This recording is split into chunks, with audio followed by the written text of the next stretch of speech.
The Dukes of Dice are brought to you by Arcane Wonders, Tasty Minstrel Games, Game Toppers LLC, surprisingly low-key celebrations, and listeners like you. Welcome to the Duchy. It's time for another episode of the Dukes of Dice podcast, a proud member of the Dice Tower Network.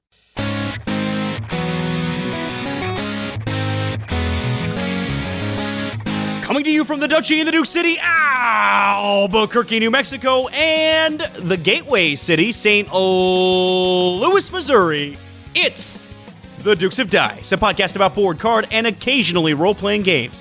Today, the Dukes celebrate their 4th podcast anniversary. It's a Duke-iversary episode. They'll give you their Gencon recap before diving into the annual tradition of giving you their top 10 games of all time. And then finally, they're going to take a look to the future in the state of the Duchy. And now, the Dukes of Dice.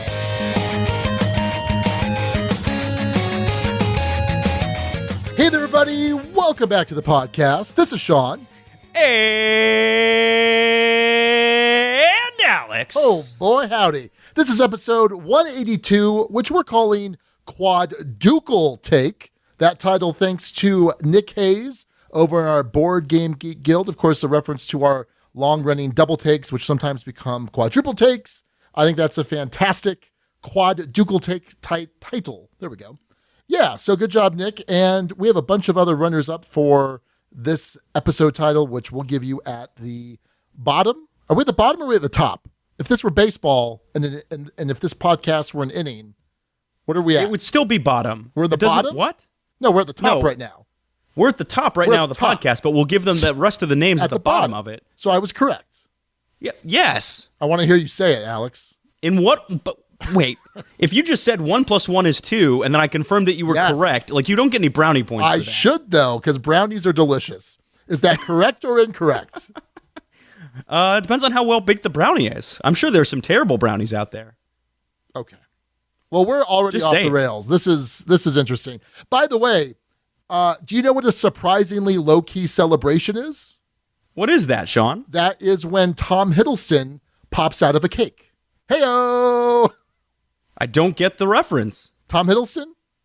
Who's that? He plays Loki. Oh, okay. I haven't seen any of the Thor Marvel movies. Or Avengers. I've seen the first Avengers. And the second one, I think. All right, well.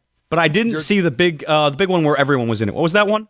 Infinity War. I didn't see that one. Wow, boy. All right, yeah, I know. We're going to, these terrible punny jokes are just wasted on you, Alex. Yeah, I'm sorry. Hey, happy Duke-iversary. Happy Duke-iversary to you. What did you get me? I got you absolutely nothing. Hey, I got you the same thing. What a coincidence. Yeah. So that's perfect. That's actually the 4th Duke-iversary gift is nothing. What's the 5th Duke-iversary gift? Something. Yeah. All right. So let's make a solemn vow and oath. Okay. Are you ready? We will make the 5th one a bigger deal. I swear to you by Loki's beard that we will. Does he have a beard? He doesn't have a beard. Does he have a beard? No, he doesn't. I don't think he has a beard. Okay. Well, I'm not going to put too much stake into that promise. All right. Well, we'll talk more about that in the state of the Duchy at the very end of the episode. But you know what? If anyone's listening for the first time, like, what are these jokers talking about? We are talking about board games, aren't we, Alex? Eventually. Well, all right. Well, let's transition over to that. And occasionally role-playing games. Occasionally role-playing games. That is true. So you just got back from Gencon. I did. A couple games that I'll play. So you've got kind of a Gencon recap that you want to do. And I'll just talk about games that I played at Gen Cant. Although there wasn't much of like Gen Cant festivities here like there have been in years past. Which is my fault. Interesting. Because I usually organize Gen Cant stuff. There seems to be a common thread. Yes. Huh. Pretty much. Interesting. Pretty much. So, yeah, why don't you tell us a little bit about your Gen Con experience? Yeah, so I was repping the Duchy solo out at Gen Con, and it was an unusual one for me because I was in charge of monochromatic wolf stuff on top of being there in the capacity of the Duchy, and guess which one of those took up more of my time? I wonder. Yeah, I'm going to go with the running a booth thing. That took up a lot of my time. Yeah. A couple of funny stories that came up from the con, though. One was the very very first night we were there, I was scouting out rooms for us to have a big demo night for our volunteers in that we could kind of sneak into. And I was looking around the Crown Plaza, and I stumbled upon this room with the lights off, and you need a key card to get in. I swiped my key card. It let me in the room. I opened it up, turned on the lights, and oh, cool, it's a little breakfast room. Maybe this would work in a pinch. Who knows? I let the door shut behind me, and that door locked behind me, Sean. I was locked in a breakfast room, random breakfast room at the Crown Plaza. And I had to call the front desk to get me out. Oh, okay. So I couldn't get out. I had my phone with me. How long were you in there? I mean, like 10 minutes. Oh, okay. I was expecting like you were there for like 2 days. You had to like urinate in one of the potted plants. I missed day one of Gencon. Yeah, all that fun stuff. No, I just had a very embarrassing call to the front desk. Hey, I'm locked in this room I probably shouldn't have been in. Can you please let me out? And then they did. Okay. That's the extent of that story. It's very exciting Duchy stuff. It's good times. Good times. Good times. Let's see. Let's think about this. One of the big highlights of the Duchy experience out at Gencon was playing games with Eric Schaff. And I may be completely butchering that, Eric, at least your last name, but it was awesome meeting you. Eric generously won an auction for the Jack Vassal Memorial Fund to play a game with the Dukes. Well, he had to settle for the Ducal we, in this case, the Ducal me, as in just me. So ended up playing Lords of Vegas and The Mind and a game called Villainous. Sean, have you heard of Villainous? I have heard a little bit about Villainous, yeah. Yeah, and I think this has some sort of mass distribution, which is not surprising because, hey, it's a Disney-themed game. Yeah. But it's a Disney-themed game that is a true, I would say, gamer's game. In Villainous, you take on the role of one of several villains, and the publisher on this one is a company called Wonderforge. In any case, you take on the roles of different villains. So, for instance, Captain Hook, or Jafar, or the Queen of Hearts, or Ursula, all these different Disney villains. And your objective is to accomplish the villains' goals before the other villains can accomplish their goals. So, for instance, Jafar's goal is to uncover the Cave of Wonders, find the lamp, hypnotize the genie, bring the lamp back to the palace with a hypnotized genie.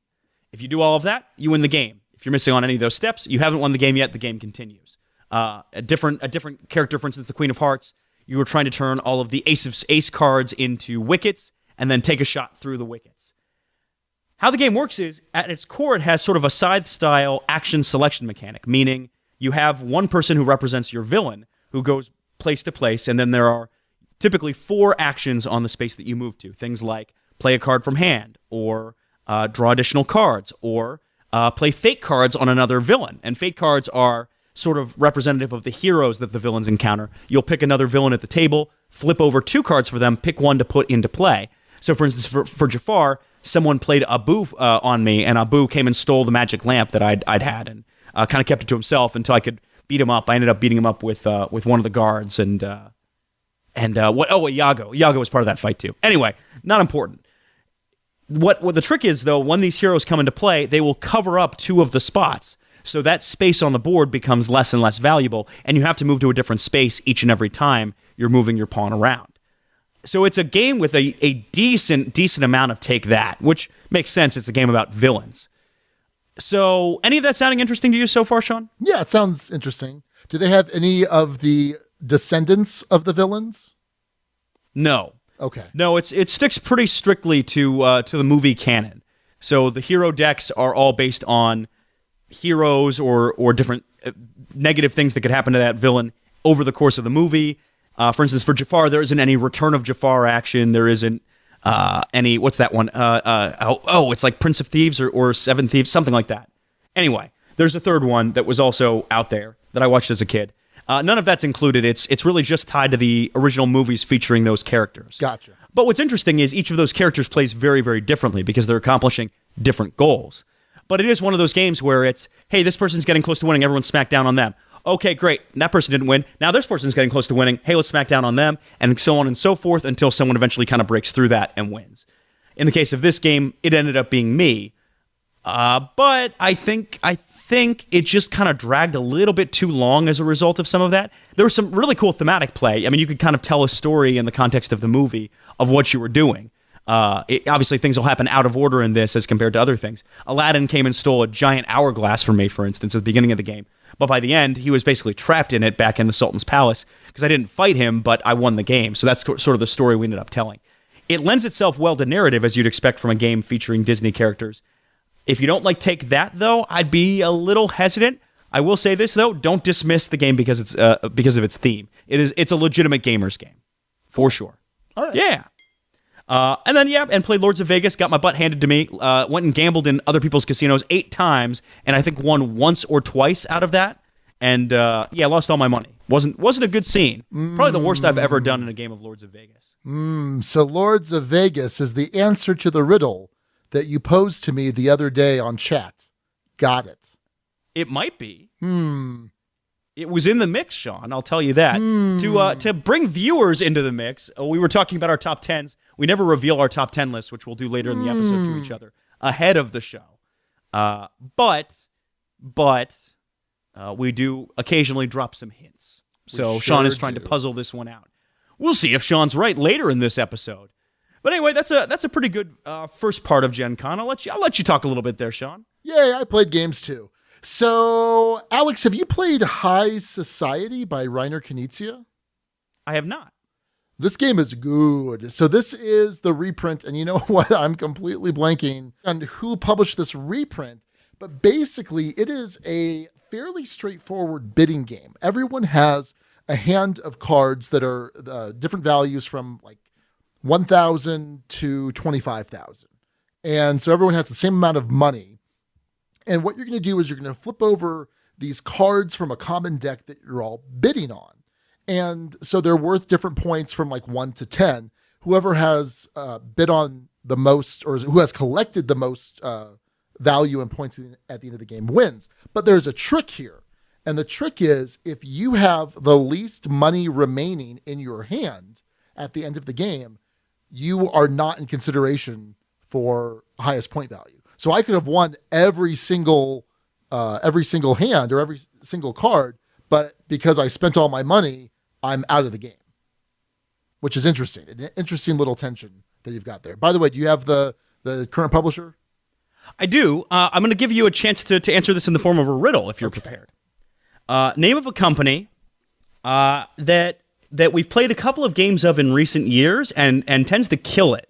Osprey. Osprey Games. Yep, that's right. Yeah, as soon as she said that, I'm like, oh yeah, it's Osprey. Yeah.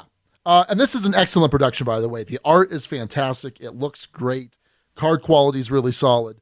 But what also throws this for a loop, the first loop being, like I said, that there's this tension between, obviously you want to win these cards, but also you need to have more, or not have the least amount of money at the end.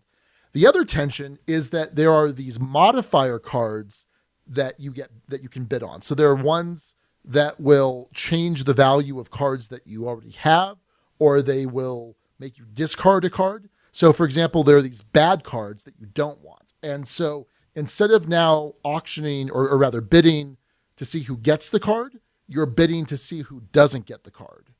And so the lowest bidder has to take that card. They don't lose their money. Everyone else, though, that wound up bidding has to pay the money. It was really good. For longtime listeners, they will know that I'm not the biggest Knizia fans. There are some of his games that I do like.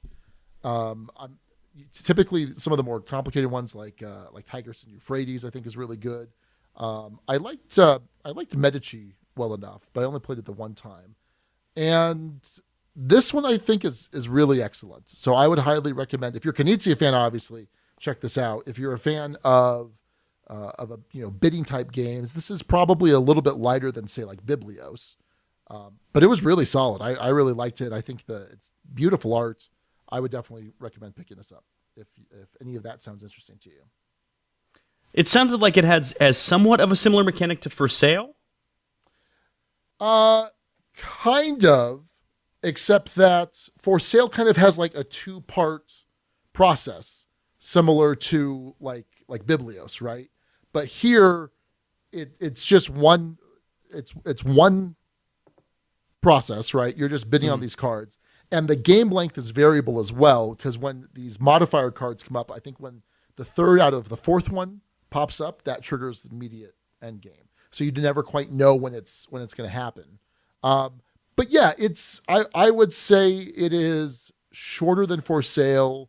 There's a little bit more. It's very slightly more intricate, not terribly so, but it's good. I think both are good. I think both could have a place in your collection. Well, nice. Sorry, in my collection. I don't know. In Sean's specific collection. Yeah, I don't know about your collection because, Well, I have For Sale, and I like For Sale a lot. So, yeah, I'll definitely look at this. Osprey Games does good stuff on their productions, and so, yeah. Would definitely consider jumping on board. Cool. Yeah. All right, continuing the Gen Con recap, I also represented the Duchy, an event, Sean, you attended last year. I did. The Strike Tournament. I was graciously snuck in by Marty and Tony from Rolling Dice and Taking Names. For folks who don't know, Strike is a dice rolling game that either represents gladiators in arena or dice in a bowl. Sean, which team are you on as far as that goes? I'm Team Dice in a Bowl. It will not surprise you to know that I am Team Gladiators in an arena. Not surprised at all. Yeah, you should not be surprised. So Strike is a game where basically you have dice in a bowl or gladiators in an arena, and you are rolling a gladiator or a dice into it, trying to knock over other dice, and ultimately get pairs. If you get pairs of dice when you roll, you get to take them back. If the dice lands on basically the one side or the gladiator side, that dice is removed from the game. If ever the bowl's empty, the next player has to roll all of their dice. So there's an element of kind of push your luck here. There's a huge element of luck. It's intentionally a very, very lucky game. There's some amount of skill in kind of how you chuck the dice into the bowl. If you bounce it out of the bowl, for instance, you lose the dice, so you have to be a little bit careful as how you do that. But sometimes you want to bounce the dice around to try and get more pairs or shuffle up the dice a little bit. So this was a lot of fun. They had a ton of people here. We were at the old Spaghetti Factory in Indy and had the whole room, basically back room, rented out. A lot of kind of fast-moving tournaments. So pasta was flying, dice were flying. Isaac Childress of Gloomhaven fame was in there and played in the tournament, won his round. Jake from the Draft Mechanic won his round. I lost. I finished second at my table and got knocked out pretty early. I didn't do the Duchy proud, Sean. Oh, man. Come on. Yeah, I didn't do the Duchy proud. But a fantastic event, a ton of games given away. So if this is an event you want to, if you want to kind of be around some cool industry folks, but also play an awesome game, and also meet some awesome people in Tony and Marty, check this one out for sure next year. It was one of my highlights of Gen Con. I absolutely loved it. And Sean, I know you were missed, but my guess is you were jonesing for that one too. Yeah, it was a ton of fun last year. Everyone kept kind of talking to me about, oh, are you sad you're missing Gen Con? And of course, like Gen Con, at least from my perspective last year, was a ton of fun. It wasn't a ton of game playing. I think I played like three or four full games through, and then a bunch of demos and things like that. But it was just cool to, hang out with a bunch of people, get a little rowdy during some of the evenings. Did you get rowdy, Alex? I had too many responsibilities to get rowdy. Oh, man. I got very unrowdy. Oh. I got very, as soon as I was done demoing in the hall, laying in a bed and ordering room service. That's how crunk I got. Yeah. So, yeah, I definitely miss, seeing everyone and hanging out and having a good time. Hopefully next year. Yeah, we'll see. It had been in years past my least favorite convention. I don't know if it's worthy of that moniker anymore for me. Okay. If only because the open gaming areas were a lot better. So a lot of nights, this is a good transition, the third floor of the JW Marriott, as well as the entire bottom floor of the Crowne Plaza, there was plenty of open gaming space, rooms that Gen Con had reserved and said, go nuts, go wild, enjoy. Which was counter to my experience the previous year, which was that in order to play games, you had to either pay for a ticket or go to the library on the field. There was plenty of space to, if you bought a game at the con and you wanted to play it, hey, go to this room. There's open gaming in this room. It's pretty sweet. Okay. And so ended up with Jake and Danielle and BJ, and in fact, I met up with Eric in this same space. It was perfect. It made the con a lot more tolerable. It made it a lot more play friendly, which I felt it wasn't the last year I had attended. So it's also one of those things, though, that you have to know where to find it. You could easily come away with the impression that there's no place to play at Gen Con if you don't know where to look. It's still hectic. It's still overwhelming for me. Oof. And as a from the publisher perspective, it is stressful as heck. So yeah, not my favorite convention by any means, but I don't think fair to call it least favorite anymore. In any case, hey, I played some new games though, Sean. Oh, let's hear them. Yeah, beyond Villainous, I also played and bought immediately a game called Nyctophobia. Sean, have you heard of this game? I have, and it's very interesting. In fact, I saw something on Facebook today about it that kind of brought a tear to my eye. But go on, and then I'll mention it. Yeah, and I'll tell a little bit of the story of the game, and maybe you'll mention something tied to this. But yeah. This is a game that was designed by a young woman who has a blind uncle, and I'm going to look up her name because it's worth putting out there because she's an awesome designer. This is a game where she wanted to play with her blind uncle. It's being published by Pandasaurus. Mm-hmm. It's a game where it's sort of a one versus many game where one person is a serial killer in the woods and the rest of the players are trying to make it to a car and escape. It was designed by Catherine Stipple. That's her name. Published by Pandasaurus. Some of the art and other stuff done by Peter Walken. And it's a game where you feel around in the dark. So it has little plastic tree components. It has these chits that kind of represent the rocks. It has these little slotted circular pieces that represent the different players. And of course, there's the killer. And how this works is everyone's wearing these blackout glasses and they're trying to find the car. They're feeling around in the dark. On your turn, you get, at the start of your turn, to search around you, feel the 4 orthogonal spaces around you. Then you get 2 movement, and then you get an action. That action can be throw a rock to try and create some noise, or throw it in the face of the killer, or possibly accidentally throw it in the face of another player, which Danielle from Draft Mechanic did and cost us the game in one of these games. Not good, Danielle. It was bad. It was very bad. Another action you can take with this is to hide, which makes you less vulnerable to the killer.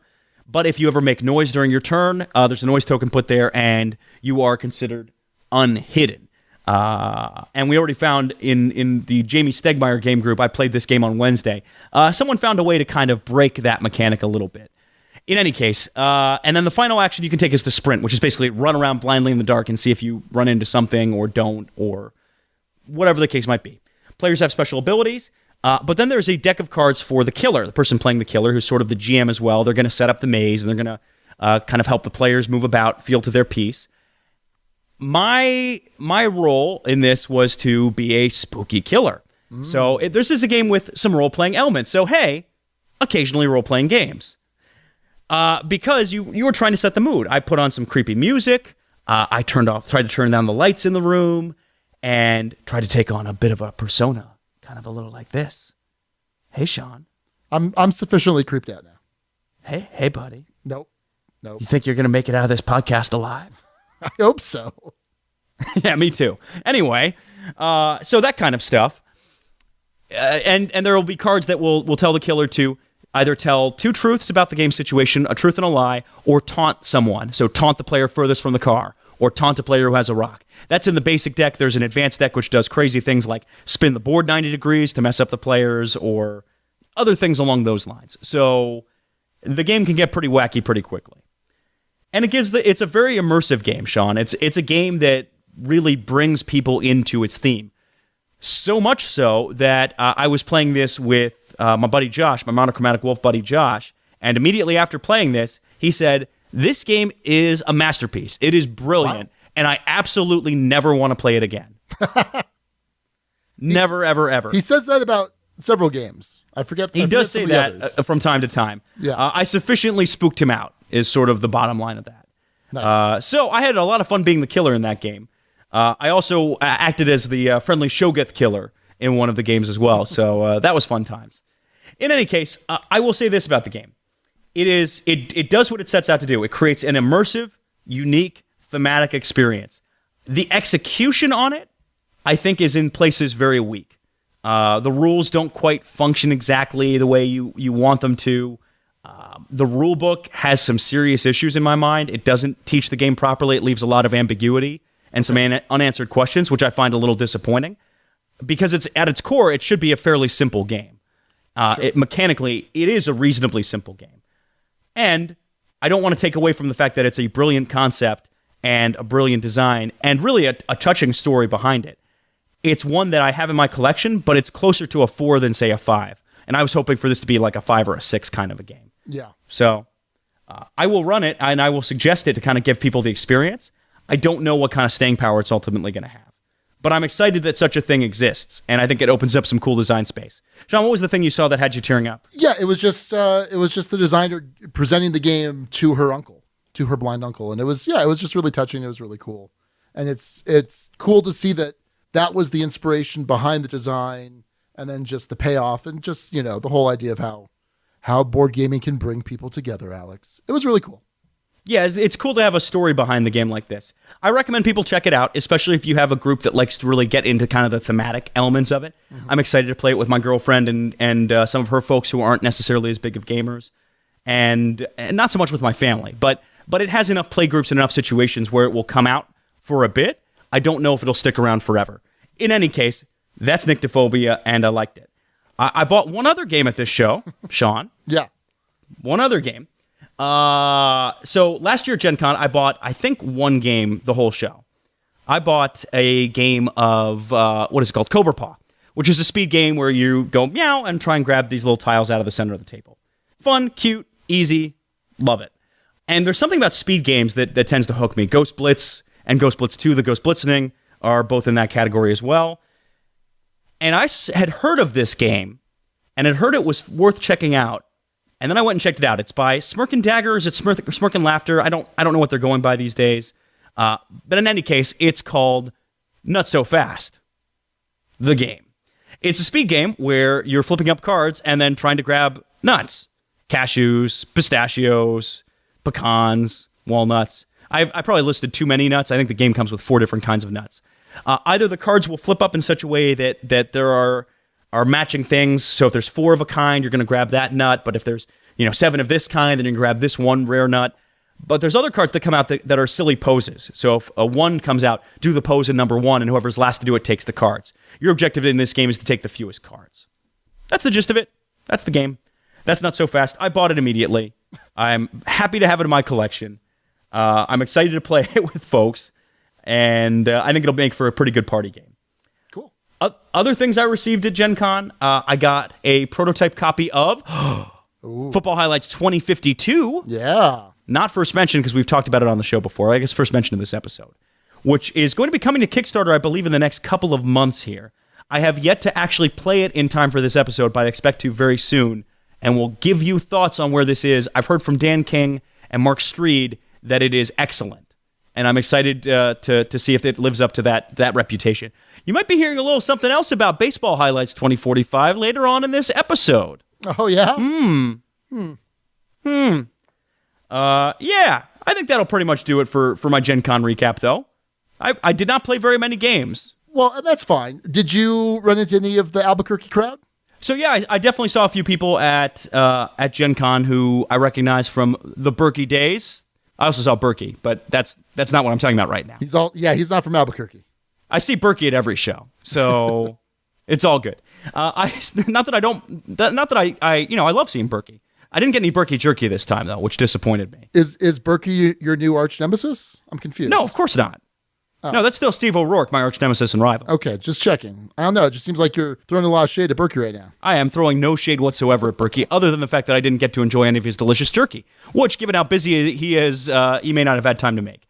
But no, I saw Nick from the game group. I saw Daniel, and I saw Rachel from the game group. They were there, I'm sure, doing a ton of True Dungeon. And if I saw anyone else from Albuquerque and I've forgotten... Jeremy? Oh, Jeremy. Yep, wow. I saw Jeremy. I just remembered that, just in the nick of time. Yep. Anyway, so yeah, I saw some Albuquerque folks, and always good seeing folks, and I don't know when I'm going to be back there, Sean. I do not know. Nope. Maybe the holidays. Yeah, I would think so, right? I mean, my folks came out here for Christmas last year. Oh, that's right.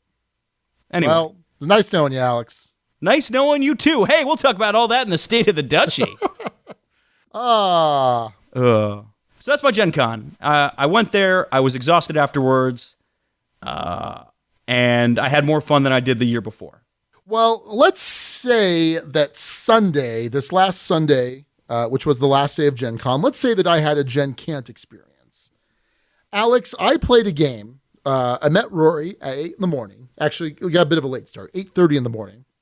We met at Empire, opened it up, and we played one game for 7 hours, just the two of us. And we couldn't finish it that day. So we put the topper on it, and we instructed the staff, don't mess with the table. People can play on the top, but the underneath of it, don't mess with it. And then Wednesday night, we spent another 3 hours finishing the game. So all in all, it was a 10-hour experience, this particular game, which is currently unnamed. How's that sound to you so far? That sounds not great. Yeah. Well, it was for me and for Rory. You would be miserable. So we played a GMT game. It's number 3 on BGG as far as war games go. So it's Twilight Struggle, War of the Ring, and then this game, Paths of Glory. This came out in 1999. It's currently on its 5th or 6th edition. I think I mentioned by GMT. It's designed by Ted Racier, I think is how you say his last name. And this is a game about World War I, which is not something, usually you see a lot of World War II games, but this is a World War I game. It is a full-blown strategy war game. You are taking on the entirety of the Central Powers or the Allies, and you control all of the nations in them. It's this whole map of Europe, and it is really cool. These 10 hours that we spent, flew by. They just flew by. There was never a point when I was bored, never a point when it was dull. We had so much fun, and we're itching to play again, right away. So, oh boy. Yeah, no, we want to try and get it down from 10, 11 hours. No, what did I say? 10? No. Yeah, 10, 11 hours. It's supposed to take about 8 hours. And I think that's totally doable. I think we can do it in 2 sessions. I think it's fine. But basically, this is a chit style war game where you have little tiny counters. We definitely need to get tweezers. And instead of being a hexed based game, it's a point to point map, similar to say Twilight Struggle. So there's a location, and then there's multiple lines from it to another location to show what it's adjacent to. And basically, you are controlling these different armies, these different corps of all the different nationalities that were participating, and you're conducting operations with them, moving them, attacking with them, etc. And you're doing this with a card-driven system, again, similar to a Twilight Struggle. And basically, you're spending these cards either for special events or to, like I said, move around, make attacks, things like that. This felt like what I would expect a World War I game to feel like, where basically you have these impenetrable lines of troops that you're just crashing up against each other. Both sides are getting reduced fairly equally. You're rushing up reinforcements to reinforce the line, and you just keep doing this.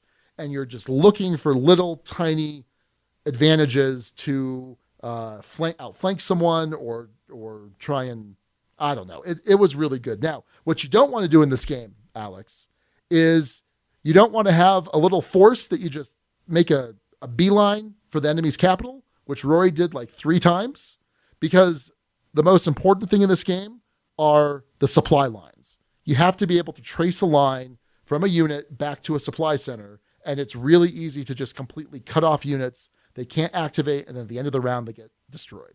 And Rory kept doing it. It was hilarious because he couldn't seem to learn. Sorry, Rory. Did you beat him? Oh, I beat him. Oh, yeah. It was I played the Central Powers, and it was a pretty handy victory. I completely mopped up in France. I had completely taken over Russia. And there was a little bit of fighting in Italy. But, yeah, it was because he kept going for my capitals when I was getting so frustrated because it was just bad. Sorry, Rory. You'll do better next time. But yeah, I really liked this. And so spoiler alert, this is not going to be in my top 10 because I've only played it once. But it has potential. It could be a 6. I mean, I really enjoyed this. This game was really awesome. And I love this card-driven system. I love where, you're playing the cards either for the ops or for the events, Or in this case, you're also playing them potentially for reinforcement points. So I love multi-use cards, and I love the deck management in this type of game. But I think this is kind of indicative of where my tastes have been heading recently. The last couple of years. But it was awesome. So I'm not sure if it's in print. Most GMT games are usually in print, or they're not, and then they're back in print because they P500 them a lot. But it's definitely worth checking out if you've got 8 hours to spare and want to read through a 32-page rule book with a bunch of bullet points. But it was good. We struggled with the rules. There was definitely some struggling, but I think we got them down pretty well now. So don't play this game, Alex. I'm glad you got off the struggle bus. I have two things here. One, a challenge for the Duchy, and you. Oh. If you can come up with a game that's sort of like Indonesia in that it has fairly simple mechanics, but still has complexity, that's a war gamer is in that GMT category, I am very willing to try it. Battle Line. I love Battle Line. Yeah, Come on. I'm talking about a war game. I'm talking about a genuine, that scale of game. Commands and Colors Ancients. It's the same system as Battle Lore, but it's just got blocks of troops. I mean... All right, give me something in a different system. There's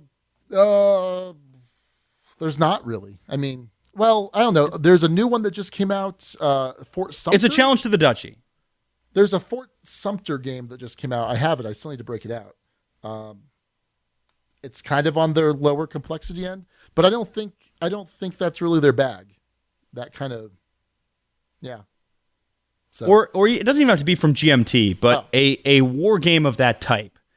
Because I'm intrigued by the theme. I think the theme can lead to some interesting storytelling, but it's often the play length and the mechanics being too complicated or too tangled up in the weeds that tend to drive me off of these games. So, I don't know. Maybe it's out there, maybe it's not. But I think it's Commands and Colors.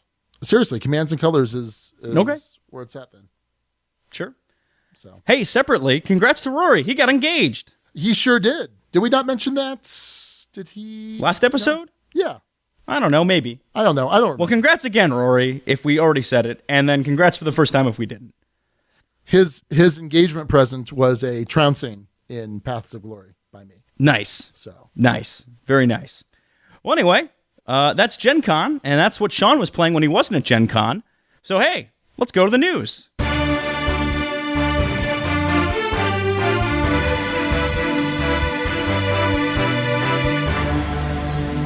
First up in news, a big-time Gencon announcement that came out kind of while everyone was gathered in those great halls of the Indiana Convention Center. Indie Game Studios, Indie Board and Cards, I was jumping ahead of myself there. Indie Board and Cards, responsible for things like the Resistance Avalon, and Stronghold, responsible for Terraforming Mars, among many other games, are merging into the new Indie Game Studios. So, just to give folks a few details of this, the CEO of Indie Board and Cards, I should say, Travis Worthington, is going to be the CEO of the new venture. Stephen Bonacore continues to be on as president of Stronghold Games and will be directly managing that branch of things as well as kind of the spokesperson for everything. And so it seems like a true merger, really, of companies that were about the same size. So some really interesting things mentioned in this press release, Sean, including a quote from Stephen Bonacore along the lines of, quote, "We cannot simply operate as we did 10 years ago. To grow our business, we must acquire mindshare via increasing visibility of our brands, additional customer focus, and hiring new talent. This merger will do exactly this. Indie Game Studios will allow us to increase our global reach, better fulfill gamer needs, and enhance our product development efforts throughout all of our brands." Sean, what do you think about this move? So I think it's interesting. I have a suspicion, and I don't know that it's true, and it's pure conjecture, Alex, pure conjecture. I wonder if it's not a positioning to make them gobbleable by Asmodee. Is that a word, gobbleable? Sure, yeah. Able to be gobbled? They want to look like a juicy piece of steak. Yeah. Steak. Nice ribeye. Yeah. Oh, no, I guess actually, it would be a porterhouse. Because a porterhouse is a little bit New York strip and a little bit filet. Okay. Okay. Interesting analogy. Well, that sounds good. Man, I'm hungry now. I just had dinner, and that actually made me a little hungry. Yeah. Anyway, I don't think you're wrong on that, Sean. At least the way it's positioned in the press release, their statements are along the lines of, we want to make this move to compete with those bigger players. Absolutely. And I think that's what you'd say either way, whether it's truly for that or whether it's ultimately to make yourself a tasty morsel for an acquisition. And I don't know if that's in the cards. Given the nature of the hobby, it wouldn't surprise me if an offer gets made at some point or if that's the move. Either way, it's probably going to be a better move for them. Is it good for gamers? I don't know. I think anytime you get companies like these stronger, assuming that they're going to be stronger together, I think that's usually a good thing or a good sign. So I don't have any negative feelings necessarily about this. It doesn't feel like a giant, it doesn't feel like some giant Borg-like entity coming in here, right? Ooh, nice Star Trek reference, Alex. Good job. I know. Yeah. Proud of you. I'm proud of you, kid. I've seen some Star Trek. I like The Next Generation, the episodes I've seen of it. Oh, wait, real freaking quick. Yeah. You saw same time as Gencon is the Star Trek show in Vegas.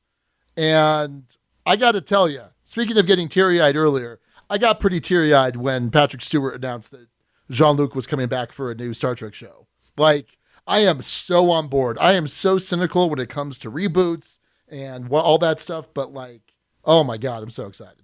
But he might not be a captain. That's fine. Oh, no, I'm fine. I'm not looking for season 8 of Next Gen. I'm looking for, because basically jumping ahead 20 years in the character, similar to when the last movie, what was the last movie? Nemesis? Oh, the movie was terrible. Man, it was bad. But anyway, super excited. What if it's Ensign Picard? I don't think that's what it's going to be. What if it's Bartender Picard? Oh, yeah, I'm on board with that. That sounds cool. Bartender Picard? Yeah, that could be interesting. He'll probably be like an archaeologist, because that's what he always wanted to be. There was a whole episode where his old professor came back and was like, Jean-Luc, you're squandering your talents here in Starfleet. What if he comes back, but it's just as like a Stan Lee kind of cameo? No, it's going to be his show. What? No, it's just like every episode he makes like a little cameo like that. And they're just like, oh, hey, Jean-Luc. So. Oh, hey, hello. And then he just keeps going. I don't think that's the case. And I'll be really sad if it is. All right. Well, that's fair. So, Sean, on whole, good move, bad move for the average gamer? Oh, I forgot about that. Yeah, it's probably fine.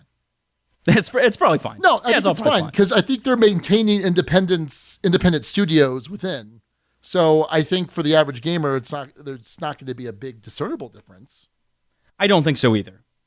And I've seen some moves from Stronghold to try and reposition a little bit. They had a slightly changed logo. Yep. They brought on some new staff of late. They're a growing company. Both of those companies seem to be in pretty good shape, and I think this move only kind of solidifies that. And if they don't get swallowed up, I think in the long term it's actually probably pretty good for gamers. If they do get swallowed up, well, good for them, I guess. Nice payday, but probably not great for gamers, ultimately. In any case. Hey, how about this game, Sean, that came out of Gen Con? KeyForge. Yeah. Done by one of your favorite game designers of all time. Yes. Richard Garfield, who also designed King of Tokyo and a little game called Magic. Yeah, I've heard of it. Yeah, so this is being pitched as the world's first unique card game. And this isn't being sold as randomized booster packs. This is being sold as randomized, pre-built decks, with every deck being unique. You have to buy the decks for $10. I think in competitive play, you have to use the deck you've bought. There's no deck construction element to it, was my understanding of both reading information about this and talking to my good buddy Mike Fitzgerald, designer of Baseball Highlights 2045, second mention. Yeah. Sean, I just showed you this today. Yeah. And I think one of your first 2 words in responding to this was, I'm in. Yeah, well, halfway through the article, I'm like, yeah, I'm in. Because, I mean, obviously, Richard Garfield's design pedigree is fantastic. Magic even though you won't find it on my top 10, list of board games, because I kind of don't consider that part of the list. That's a game that just has had incredible staying power for me for the last 20 years and will probably for the next 20 years. I mean, it's always there in the back of my mind. It's always something I come back to for a period here or there. So that being said, this looks really interesting. It's easy enough to come out with a new card game, a new collectible card game that is just kind of rehashing the same concepts, and you put some tweaks on it, introduce some new mechanics, that's fine. But the fact that the underlying structure of this being that every deck is absolutely unique and you don't have control over that, on one hand kind of sounds maddening. But I suspect that the way the game works, that system works, right? I mean, always, anytime I've opened up like a deck of Magic cards that are one of the pre-constructed decks, I'm like, oh, there's only 2 copies of this card? Well, yeah, this deck would be so much better if there were 4 copies of it, right? Because you're always kind of thinking in those terms if you're, a seasoned Magic player. And this goes counter against that, completely against the grain. And I like that design space. That sounds really interesting. It appeals to me too, because you don't have to do deck construction, which I'm not a big fan of in the first place. And you can in theory play competitively for $10. You buy one deck, you could be competitive right away. And they make the conceit that basically one deck, by random chance, definitely could be weaker than another deck, right? Sure. But I think it's one of those cases where skill will really come through.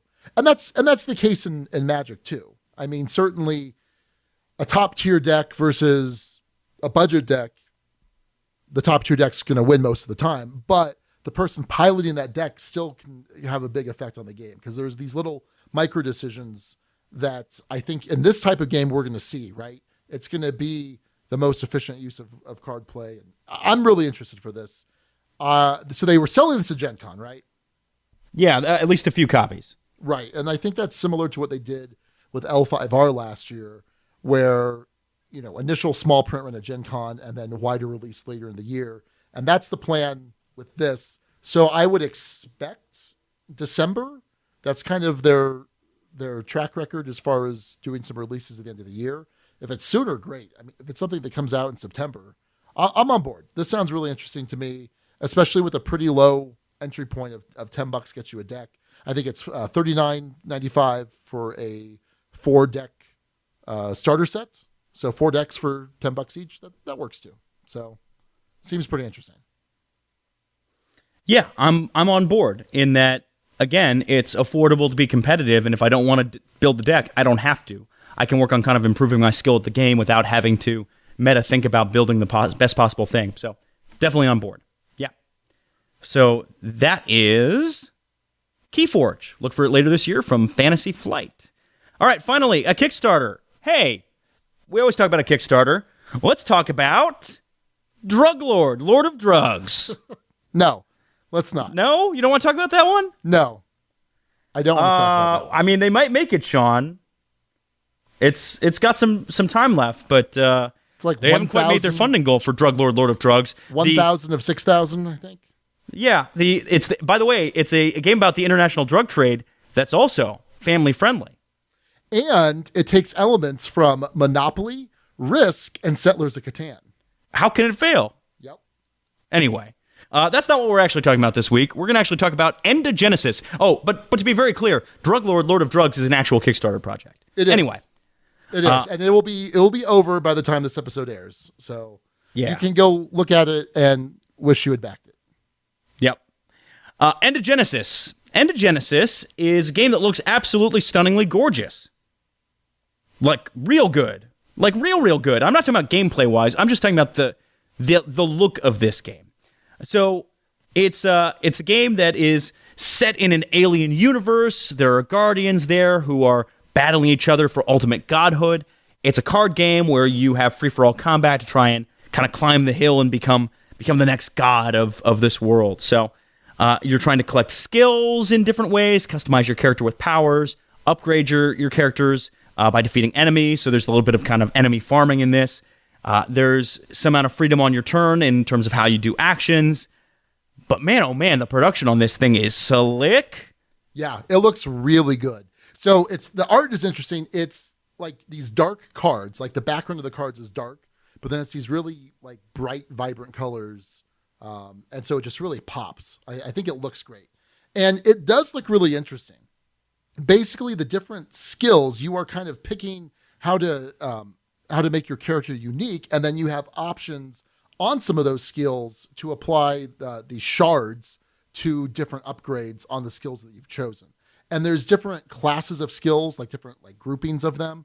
And so you can choose to focus on one, which gives you some sort of additional benefit if you have, I think it's like 5 or something of one particular type of class, or you can kind of mix and match to try out different strategies. And it looks like there's both a dueling aspect where you're attacking other players, but there's also these monsters that the game is spawning that you need to attack. And I think that's ultimately how you win. And as you're attacking other players and things, you're getting more skills. It looks really interesting. It's something I definitely want to try, but I don't know that I'm going to back. And I think the price point is, so basically it's about $46 in the US to get it shipped to the US. It's actually Singapore dollars, but the US conversion is, I think I saw 46 or 47. And that's just a little bit more than I'm looking to spend on this type of game, because it's mostly just a card game. Sure. What are you thinking? I don't think I'm going to ultimately back it. Yeah. But man, oh man, does it look good. It really does. And just the look of it alone, I mean, has me already, like, this is how good this game looks. I'm already thinking, like, best art, best components, or best production for next year for Dice Tower Awards. Like, that, it looks that cool. There's no miniatures. They can't win. There's no miniatures. That's fine. Doesn't need miniatures. Yes, to win the Dice Tower Award for best production? Yeah. Yeah, it doesn't need miniatures. It's fine. Don't worry about it. It literally does. Every single award has won. This was my crusade, Alex, for like 2 years. I thought they split the awards. They were talking about it, then they didn't. Oh, well, okay. Never mind. Anyway, so yeah, if you are interested, I would take a look at it, because it's sort of a game you have to really see to appreciate. It doesn't come across as much in podcast form. They've got a number of previews. It's the first campaign ever launched by this creator. I don't know if he's been involved in past projects, but man, oh man, the look of this Kickstarter page is, it looks good. Something to behold. Yeah. Seriously, something to behold. Like, as in, I'm sending it to my internal folks to be like, hey, can we have stuff that looks like this? Because man, oh man, does it look good. But yeah, for $41 US for a base game pledge, and then it's I think it's $660 shipping. All of these prices are in Singapore dollars, so it's the best conversion it can give me. But yeah, and that's Endogenesis, and it looks good, and I might back it. But no, Sean won't. You won't back it. I probably won't, but I might. You never know. If it were $10 less, if it was $37 with shipping, I'd back it. No problem. Okay. All right. So yeah, this thing runs on Kickstarter through September 7th. It is currently at $29,000 of its $4,000 funding goal, so it's getting made, unless it gets suddenly and inexplicably canceled. And that's a look at Endogenesis, and that is a look at the news.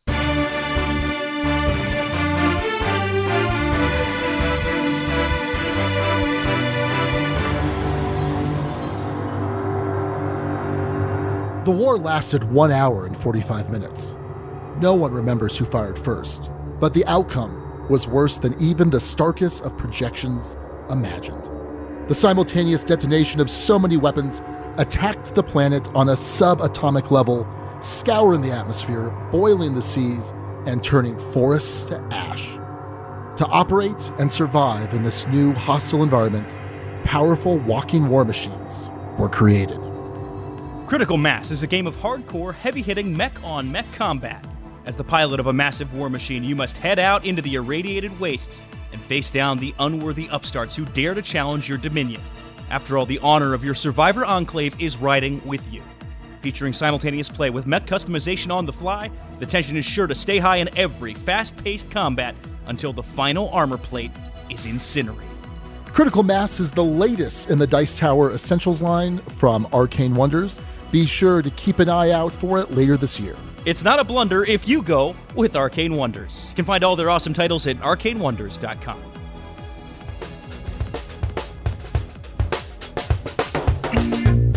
So Alex, you're coming up in the world. You got yourself a new game table. Wait a minute, it's not quite a game table, is it? Well, it might as well be for all intents and purposes. It's a game topper. It's a Watson model game topper. It's perfect for game night. Plenty of room for people to play. Really upgrades the whole look and feel. Turns what's normally just a typical dining room table into the perfect gaming space. So I love my Watson, and I'm sure plenty of other people out there do too. So let me get this straight. You get the best of both worlds. You get your conventional dining table plus an amazing game table all in one. It's like Christmas in July. Well, that Berkey is one innovative dude, and I'm excited at some point to play on your game topper. Well, you got to come out here to St. Louis and come visit me for AlexCon. That's Game Toppers. You can learn more about them at GameToppersLLC.com.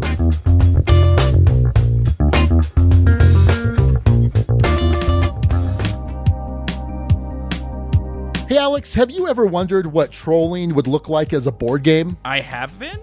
I think it would be a lot like Nothing Personal, but... Okay, well, it's interesting that you say Nothing Personal, designed by Tom Vassell, because Trade on the Tigris is a game that was designed to troll Tom Vassell about trading on the Mediterranean. Oh, there you go. Trade on the Tigris is a brand new game from designers Ryan Sturm and Jeff Engelstein. In it, players will develop cities, trade with one another, and watch as the interactions you have will cause the sharing of philosophies between cultures. The very core belief of your city may change because of this, so you'll need to adapt and grow to score the most points to win the game. Trade on the Tigris will have a greater release later in 2018, but TMG has airshipped in a small number of copies to be sold exclusively at Gencon. And TMG is excited to show off this awesome game at one of the biggest conventions in the world. If you can't make it to Gen Con, you can always check out all of TMG's awesome titles at their website, playtmg.com. Tasty Minstrel, delicious games.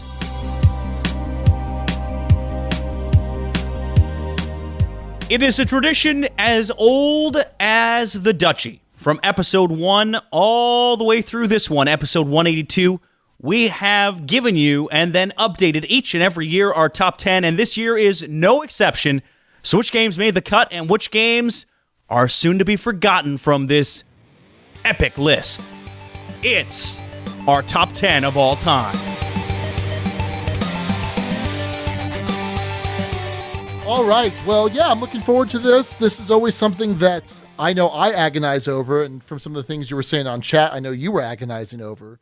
So, Alex, just to give some context, let's talk about our top 10 list from last year, and then maybe we can each make some predictions, what we think is going to happen for the other person's list. But before we do that, like you said, yeah, this is something that we started in episode 1 to give people an idea of who we are, and I think that it continues to have that effect. This is Alex Gamer in a nutshell. Well, assuming it will be. Oh yeah, no doubt. All right, so last year, looking at your list, you had in 10, Pandemic Legacy Season 1, 9 was Power Grid, 8, Near and Far, 7, Isle of Skye, 6, Patchwork, 5, Castles of Burgundy, 4 is Scythe, 3 is Flip Ships, 2 is Motainai, and number 1, Baseball Highlights 2045. Third mention. And not last. So I think Pandemic Legacy Season 1 falls off. I think it made sense for it to be on there that year, but I think that falls off. I think Isle of Skye falls off. Okay. Not that you like any less, but I feel like you needed to make some room for some other games. I think there might be one other thing. I don't know. What are the new games? Or do you want to hold off on exact predictions there? Let's hold off on exact predictions. Okay, that's fair. I definitely think though that Flip Ships, which was at number 3, is going to move up to at least number 2. Interesting. Okay. I think there's I think there's a very small possibility that it might be your number 1 game. Very small. I think it's there. Okay. I think it's possible. I don't think it's going to happen, but you never know. Well, hey. So those are my predictions. Okay. Interesting predictions. I will tell you that not all of them are right. Okay. But some of them are. Excellent. So that's good. Your list last year, Sean, consisted of number 10, Terraforming Mars, number 9, Zolkin, number 8, Combat Commander Europe, number 7, The Colonists, number 6, Le Havre, number 5, Scythe, number 4, The Resistance Avalon, number 3, Motainai, number 2, Castles of Burgundy, and number 1, as it's been for a little bit now, Kemet. Yeah. So, my predictions for your list. I think on your list, I know you need to make space for at least one new game. Probably 2. I am going to guess that Terraforming Mars moves up on your list, not down. Okay. I'm going to guess that this is the year Zolkin falls off of your list. Woo. Yep. Which would be big because that was your first ever number 1 game of all time. Yep. And it is hung in there. Sure has. By a thread, but it's hung in there. What else? I don't know if Le Havre's off, but I think it moves. And I think the Resistance Avalon also moves. And I think you have Castles of Burgundy as your number 2 game of all time. I think that drops as well to make room for some stuff. Current predictions. I'm going to guess not all of those are right either, Sean. Okay. So, Alex, do you have any honorable mentions, games that didn't quite make the list? Yeah. So I will say, oddly enough, despite the kind of lack of fanfare leading up to this episode, this is actually the most prepared I've ever been for a top 10 list. I used, what is it? It's a Board Game Pub, or what's it called, Sean? Pub Meeple. Pub Meeple has a fantastic, if you want to make your own top 10 list, it's the perfect tool for this. You basically put in all the games you're considering, and then it gives you them side by side, and you pick one and move up, move down, so on and so forth. So I did that, and that's how I came up with my list. And here are some honorable mentions. Honorable mention number 1, Hanamakoji. This game has stayed very strong in my mind. It's a very elegant deal-making game for 2 players. It is my girlfriend Abby's favorite game that she's played ever within the hobby. Oh, wow. And so it's held a place in my heart for that reason, but it's also incredibly elegant, very well done. Like that game a lot. Other ones that I considered but didn't quite make the cut, Near and Far was not in the top 10. Oh, I'm very surprised by that. Pulsar 2849 was surprisingly high on my list. Really? I don't know if I even gave it a 6 when we reviewed it, but I consider that game a 6 now. Wow. Really? Yeah. Wow. Yep, okay. And that high up. It wasn't on the list, but it was in the consideration. Millennium Blades was not on my top 10 of all time, but it was in the honorable mention category. First Class was in the mix, but not quite there. And Power Grid rounds out the honorable mention selections. Oh, Power Grid fell off. Power Grid has fallen off the list. Okay. Very. What about yourself, sir? Yeah, so I looked at my list from last year, and I knew games that were absolutely going to stay on it, right? And then I looked at some that I thought for sure were going to need to go on the list, and then I just kind of did a quick check of new games that I've played in the last year, just to make sure there wasn't something I forgot. And yeah, I was pretty sure that one particular game was going to be on the top 10, but eventually I did a Pub Meeple because I couldn't quite get my numbering down, and I was surprised that that particular one came in at number 11. So I've got my top 14 here. 14 was Millennium Blades, and I think it could be higher if I was able to play it more. It doesn't come out. Number 13 was The Colonists, which was number 7 last year. Oh, okay. And that's kind of a similar problem. Number 12. This one makes me a little sad, Alex. Zolkin? The Resistance Avalon. Okay, good. I thought that was moving down. I mean, not good, but yeah, I mean, it makes sense. So this had been on the list every year prior to now.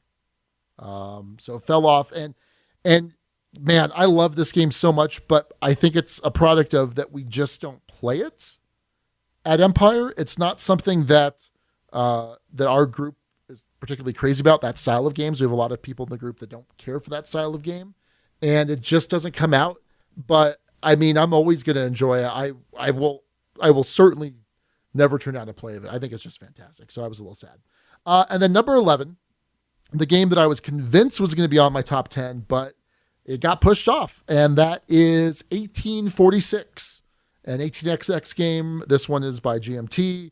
This is kind of the intro level, and I really enjoy it, but at the same time, I knew that even if it was on my list this year, it probably wouldn't be next year because it would probably get replaced by a different 18xx game.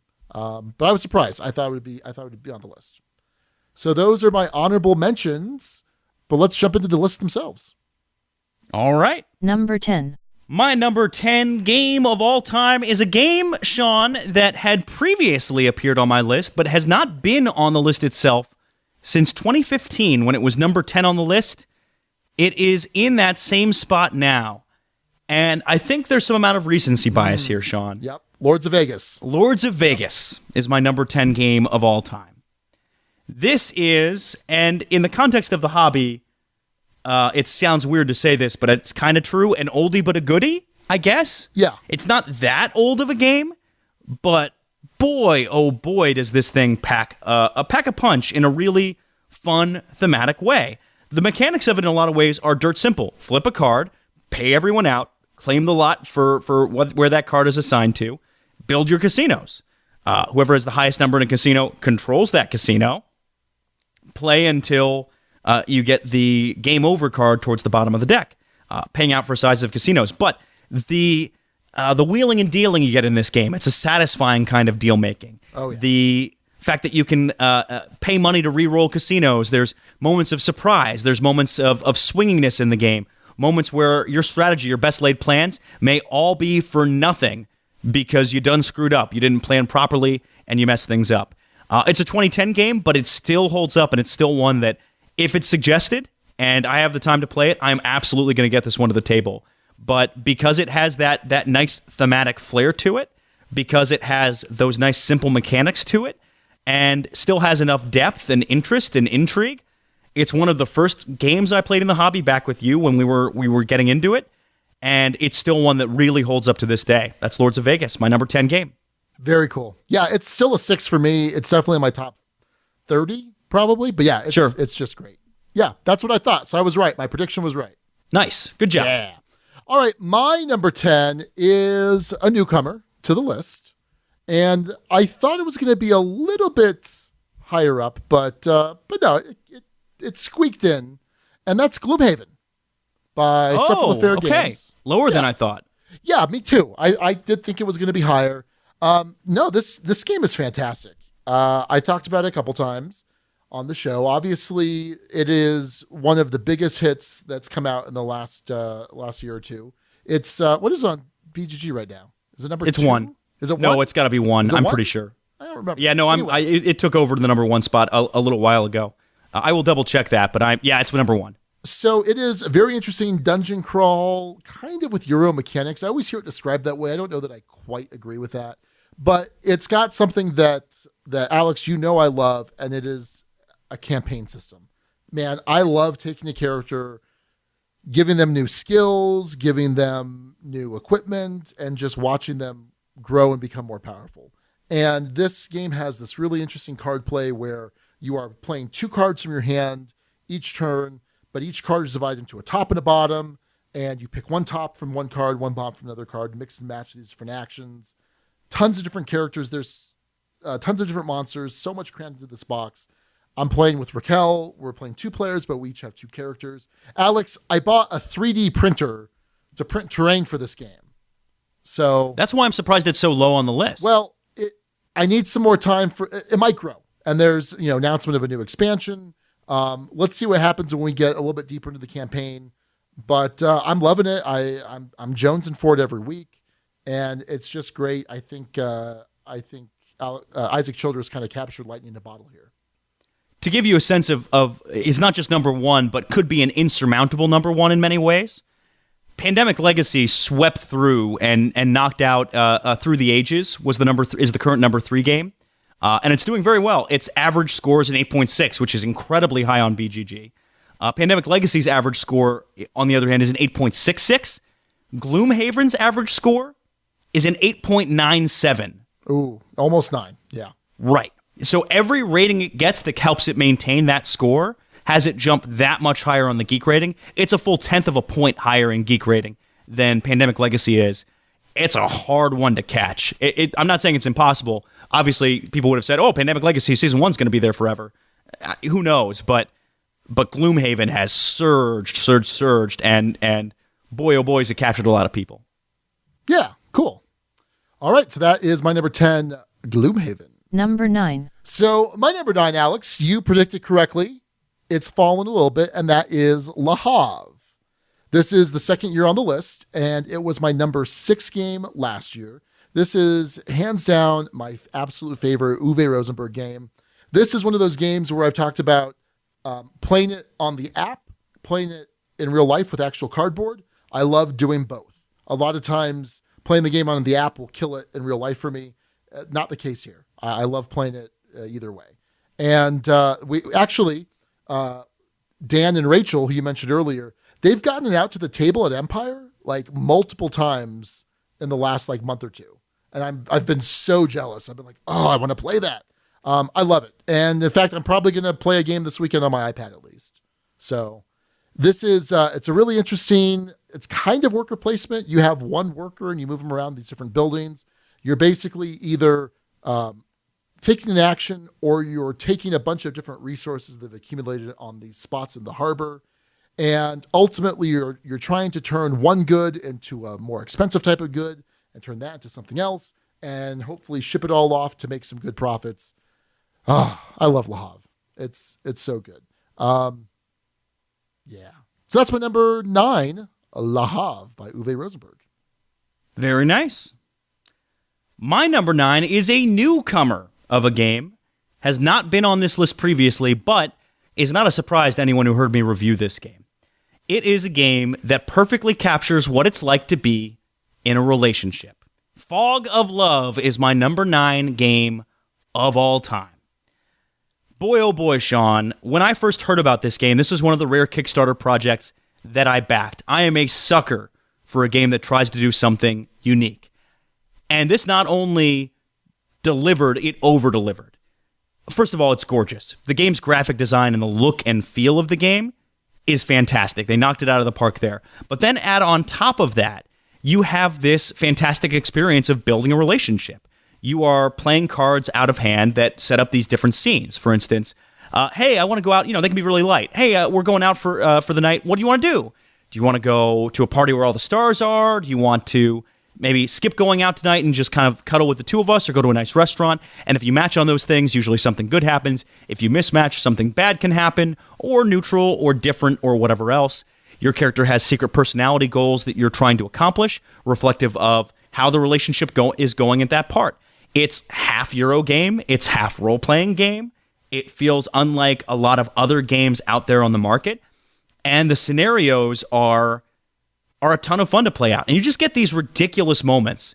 Like the moment I was playing this one with Monochromatic Wolf Josh, where I effectively spumbled around a party so badly that his character, he was playing a female character, changed their profession from chocolatier to elevator inspector. I had messed something up so bad at their work situation that it was untenable. I've had games of this where I was the heartbreaker and secretly broke someone's heart. I've had games of this where I was going for, I just want to take care of you, and that person was secretly going for heartbreaker, and it feels like they're tearing the heart right out of your chest. It's thematic, it's beautiful, it's fun. My main complaint, and the only reason this isn't higher on the list, is that on replayability, on certain scenarios, it doesn't quite hold up because you see a lot of those same scenario cards again and again, and they play differently in different contexts. It's not a huge problem, but it is enough to hold the game back just a little bit in my mind. That being said, man, does this thing provide some funky, fresh flavor. And it's also my number 1 game of want to play with Sean. Yeah. No, I'm very excited to play this with you. I think we'll have a blast. Yeah. So I don't think this was in consideration for your list. It was? You gave it a 4, I think, when we were a provisional 4 when we were talking about this, so. Sean. Yeah, that sounds right to me. It is a straight 6, and I knew it would be. I am so happy that they delivered in as big of a way as they delivered. It is a little weird though that you can only buy this on Walmart.com. I think is the only source of this game at the moment in the U.S. So anyway, that's Fog of Love, my number 9 game. Real quick, Alex. It hasn't rained here in Albuquerque for a couple days. So, of course, we're recording the podcast.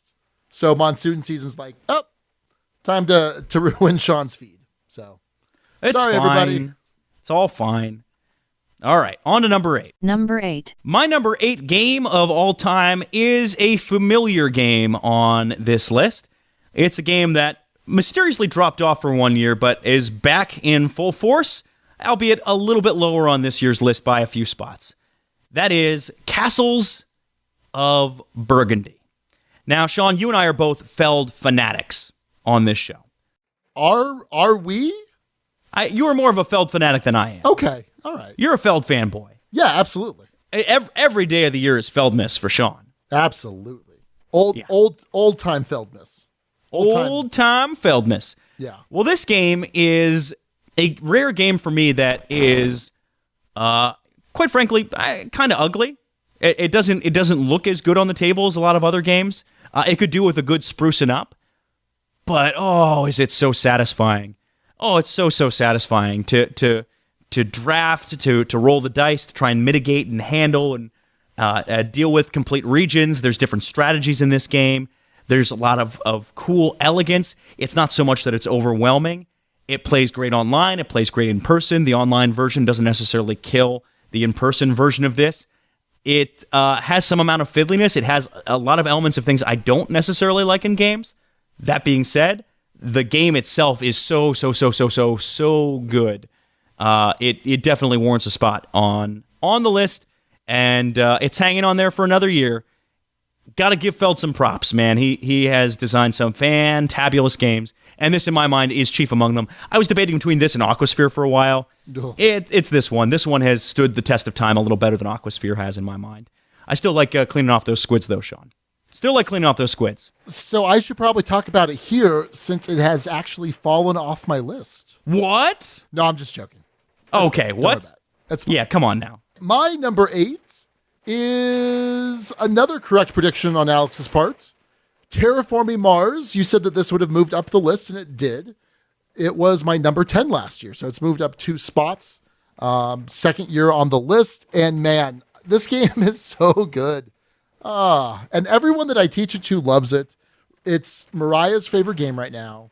Raquel played for the first time since we first played it when it first came out, and she kind of had forgotten about it, and she loved it. So they're both always down for a game of Terraforming Mars. And there's engine building, there's cool combos, there's synergy, it's great.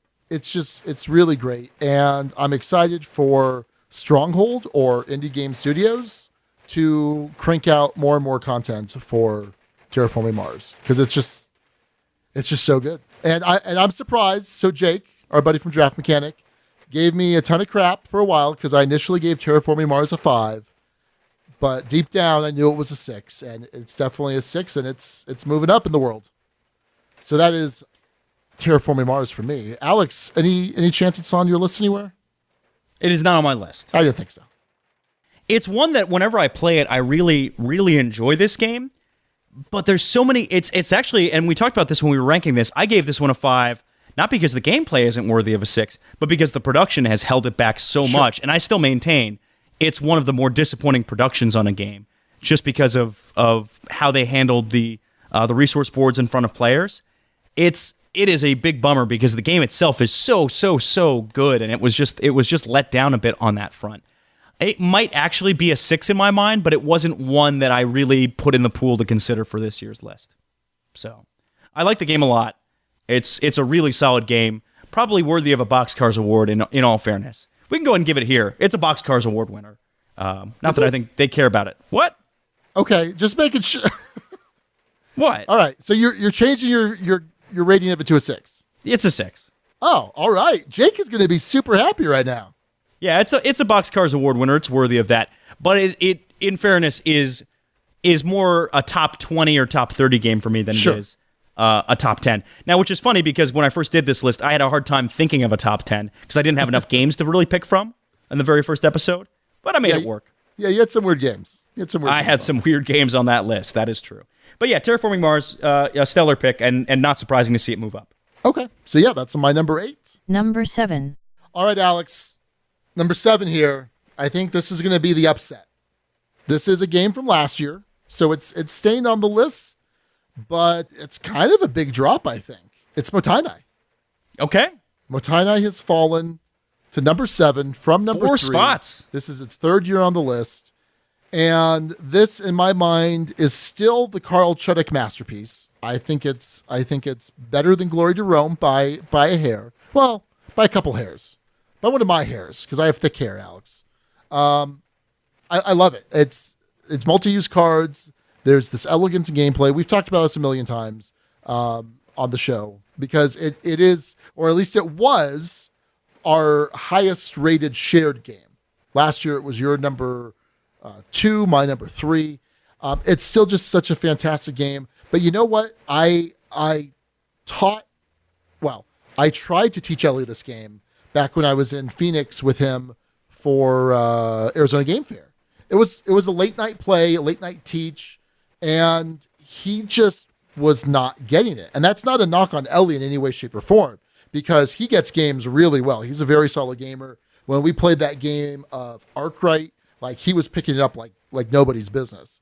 But man, Motainai is hard to teach.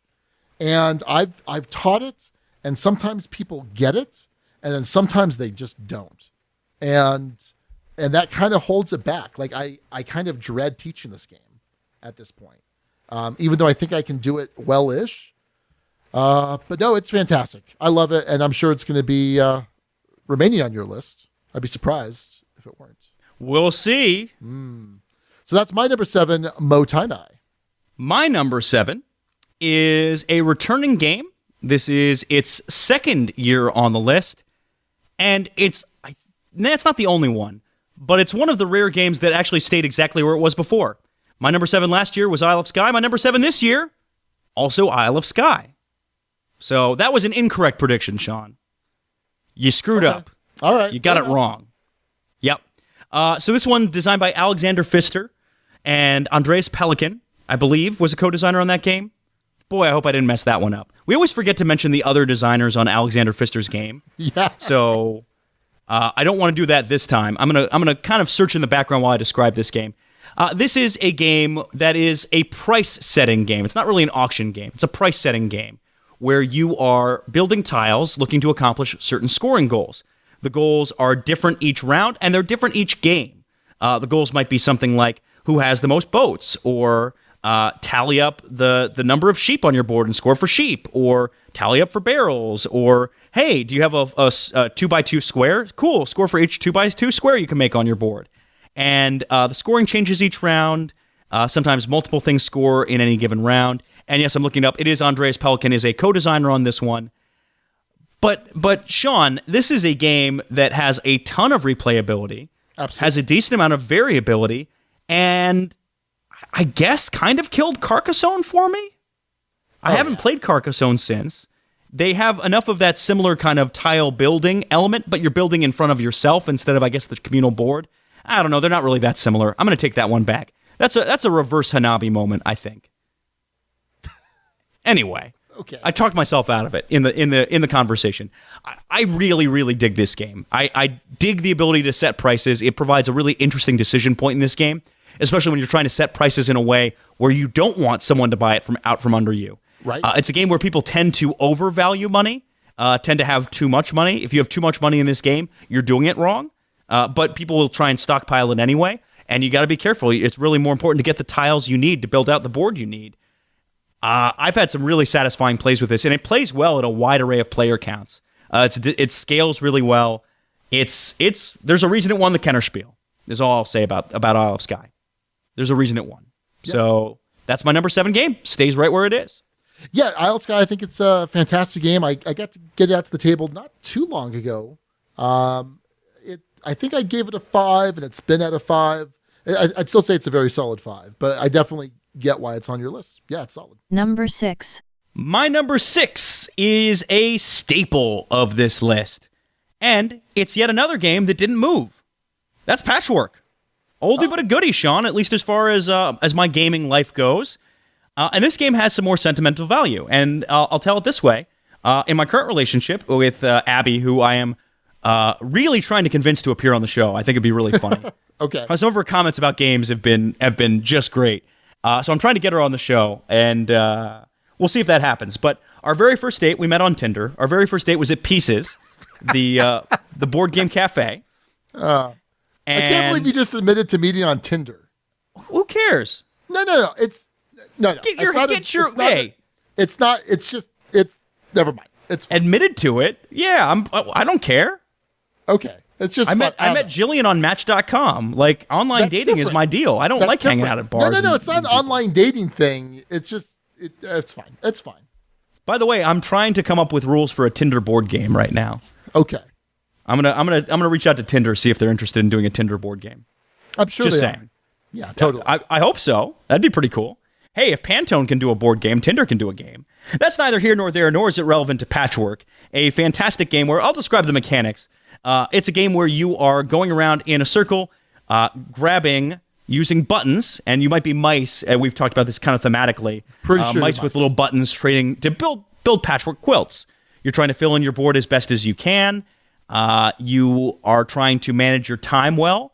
You're trying to beat the other person to patches. So if you cross certain parts of the board before them, you'll get patches. You can take multiple turns in a row. So it's not a you go, I go kind of game. It's a you go, I go until I'm ahead of you, then you go until you're ahead of me kind of game. It is brilliantly elegant, really scratches that Tetris-y itch. And for all of these games that we've seen that have tried to do something similar, whether it be Cottage Garden or Barren Park, among others, this is still the gold standard in my mind for this kind of game. I, by the way, did see, but didn't actually get a chance to demo Patchwork Express at Gencon, which looks like an even more simplified version of the game. Huh. I didn't really feel the need for an Express version of it, but I'm going to buy it. I'm probably going to buy it anyway because I love Patchwork so much. And to go back to the story, Abby, who I met on Tinder, very proudly met on Tinder. I don't need your judgment, Sean. No, it's fine. You're an old man. No, hey, never mind. That's fine. I'll leave it alone. Okay, fair enough. This was the first game we ever played together. We played Patchwork together, and then we played Codenames Duet afterwards. I guess I'm just not sure about meeting a long-term significant other on Tinder. We've been dating consistently since February. We're exclusive. The only point. I have a key to her apartment. I'd say that's going pretty well. No. I'm not saying. I'm just saying it's odd. That's not its typical usage. Is my understanding. You Gen Xers will never get it. I'm not a Gen Xer. What, are you a millennial? I'm technically a millennial. Technically, but not actually. I'm a cusp. I'm on the cusp. You're a cusp. You're not one of us. Yeah, I don't want to be. I really. That's fine. So yeah, it's the first game I ever played with her, and then we played Codenames Duet. She liked Codenames Duet a little better, but I still love Patchwork, and that's my number 6 game of all time, 4th time appearing on my list. So Alex, for my number 6, I'm gonna read you a poem. Oh, a poem from the noted poet LL Cool J. Okay. Don't call it a comeback. Oh, boy. I've been here for years. I'm rocking my peers, putting suckers in fear. Oh, no. That's Zolkin's music. It sure is. Zolkin is back up. It almost fell off last year, number 9. So this is, so far, the only game that's been on the top 10 5 years, all five times, right? It almost fell off last year, and I thought, I don't know, maybe, but it's just great. And I got to teach it to Andy and Ellie when they were here for SeanCon, and man, I love it. I really, really love this game. So it is a fantastic worker placement game where you are using time as a resource because you're sending your workers out, and then every turn they're able to do something a little bit better than they could have the turn before. And so you're trying to let them ride to do different effects, to go up on these different temple tracks, to increase your technology, building buildings, all sorts of stuff. God, I love this game. And as I was kind of thinking about it, comparing it to these other games on PubMeeple, I was just like, yeah, I shouldn't have even let it fall to 9, like where it was last year. But yeah, so it's holding on strong, coming back up. Who knows, Alex? A couple more years at this rate, it might be number 1 again. I don't think it will. I think it's going to be around this little band for a while. So that's my number 6, Tzolk'in, the Mayan calendar. I will say this was one of the early games you traumatized me with when I wasn't ready for it. And I still don't think I'm ready for it just because of the nature of the planning in this game is something I don't think I'm great at. So I think I will still not be great at this game. But I also feel some sort of an obligation to try it again to see if it matches up. It's that and Terra Mystica are sort of on the to try again list. I think I'll feel somewhat similarly, but you never know. Yeah, I think you're probably more likely to enjoy it. But yeah, I don't think you'll be crazy about it. So that is Tzolk'in, number 6. Number 5. All right, my number 5, third year on the list, Alex. And it's in the exact same spot as it was last year. And that is Scythe from Stonemaier Games, designed by Jamie Stegmaier. What can I say about Scythe, Alex? It's fantastic. It is so good. It is not a dudes on a map, even though you think it looks like it should be. It is very much a Euro game with the threat of combat. Of course, the art is gorgeous. This was kind of like the Gloomhaven of a couple years ago, just kind of stormed the BGG charts and incredibly popular. And it has a lot of staying power. I see it come out all the time at Empire. We played this at Sean. Did we play at SeanCon? Yeah, we played at SeanCon because it's great. It's just a fantastic game. It is, I think, just a beautifully elegant design by Jamie. It's action selection, but you're trying to do it as efficiently as possible because you have 2 actions.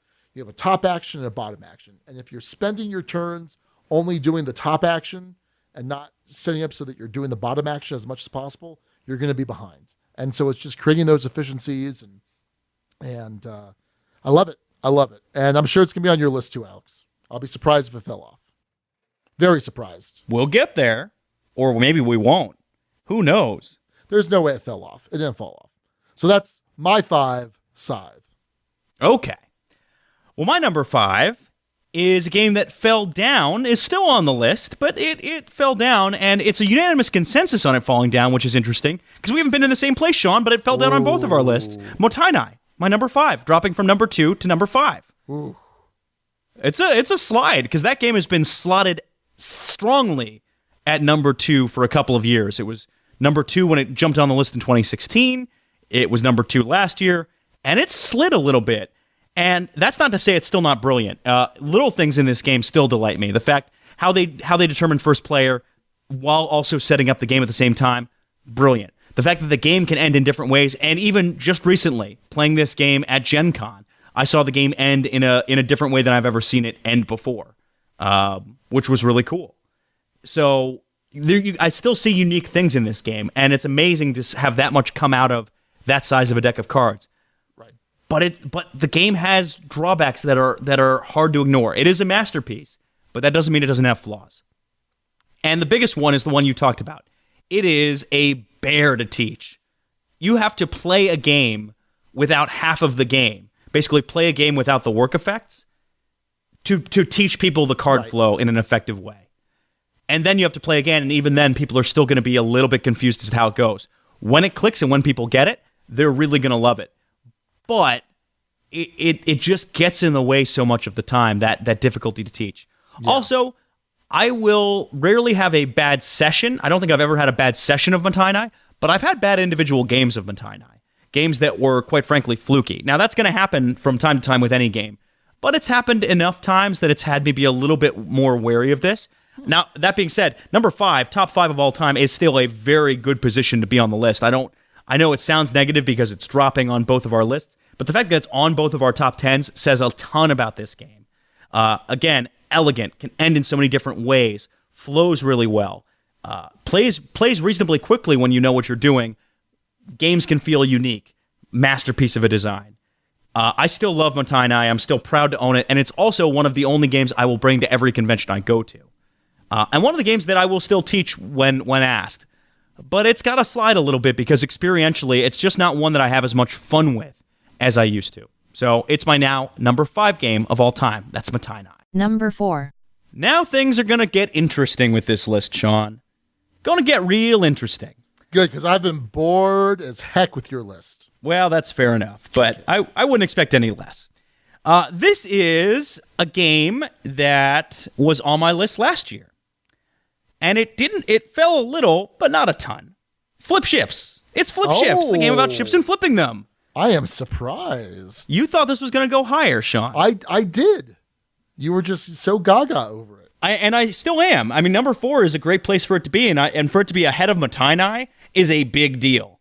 This is a cooperative dexterity game designed by Kane Klenko, put out by Renegade Games.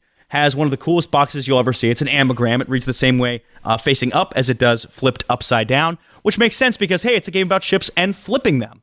Your objective is to flip and attack all these ships, clearing them off the board. It's this sort of Space Invaders or Galaga-style setup.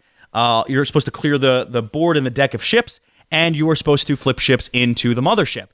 I demoed this at my first ever Gencon for Renegade. I demoed the entire time. I did not get sick of the game. I'm still not sick of the game. I still will gladly teach this game. I will still gladly play this game.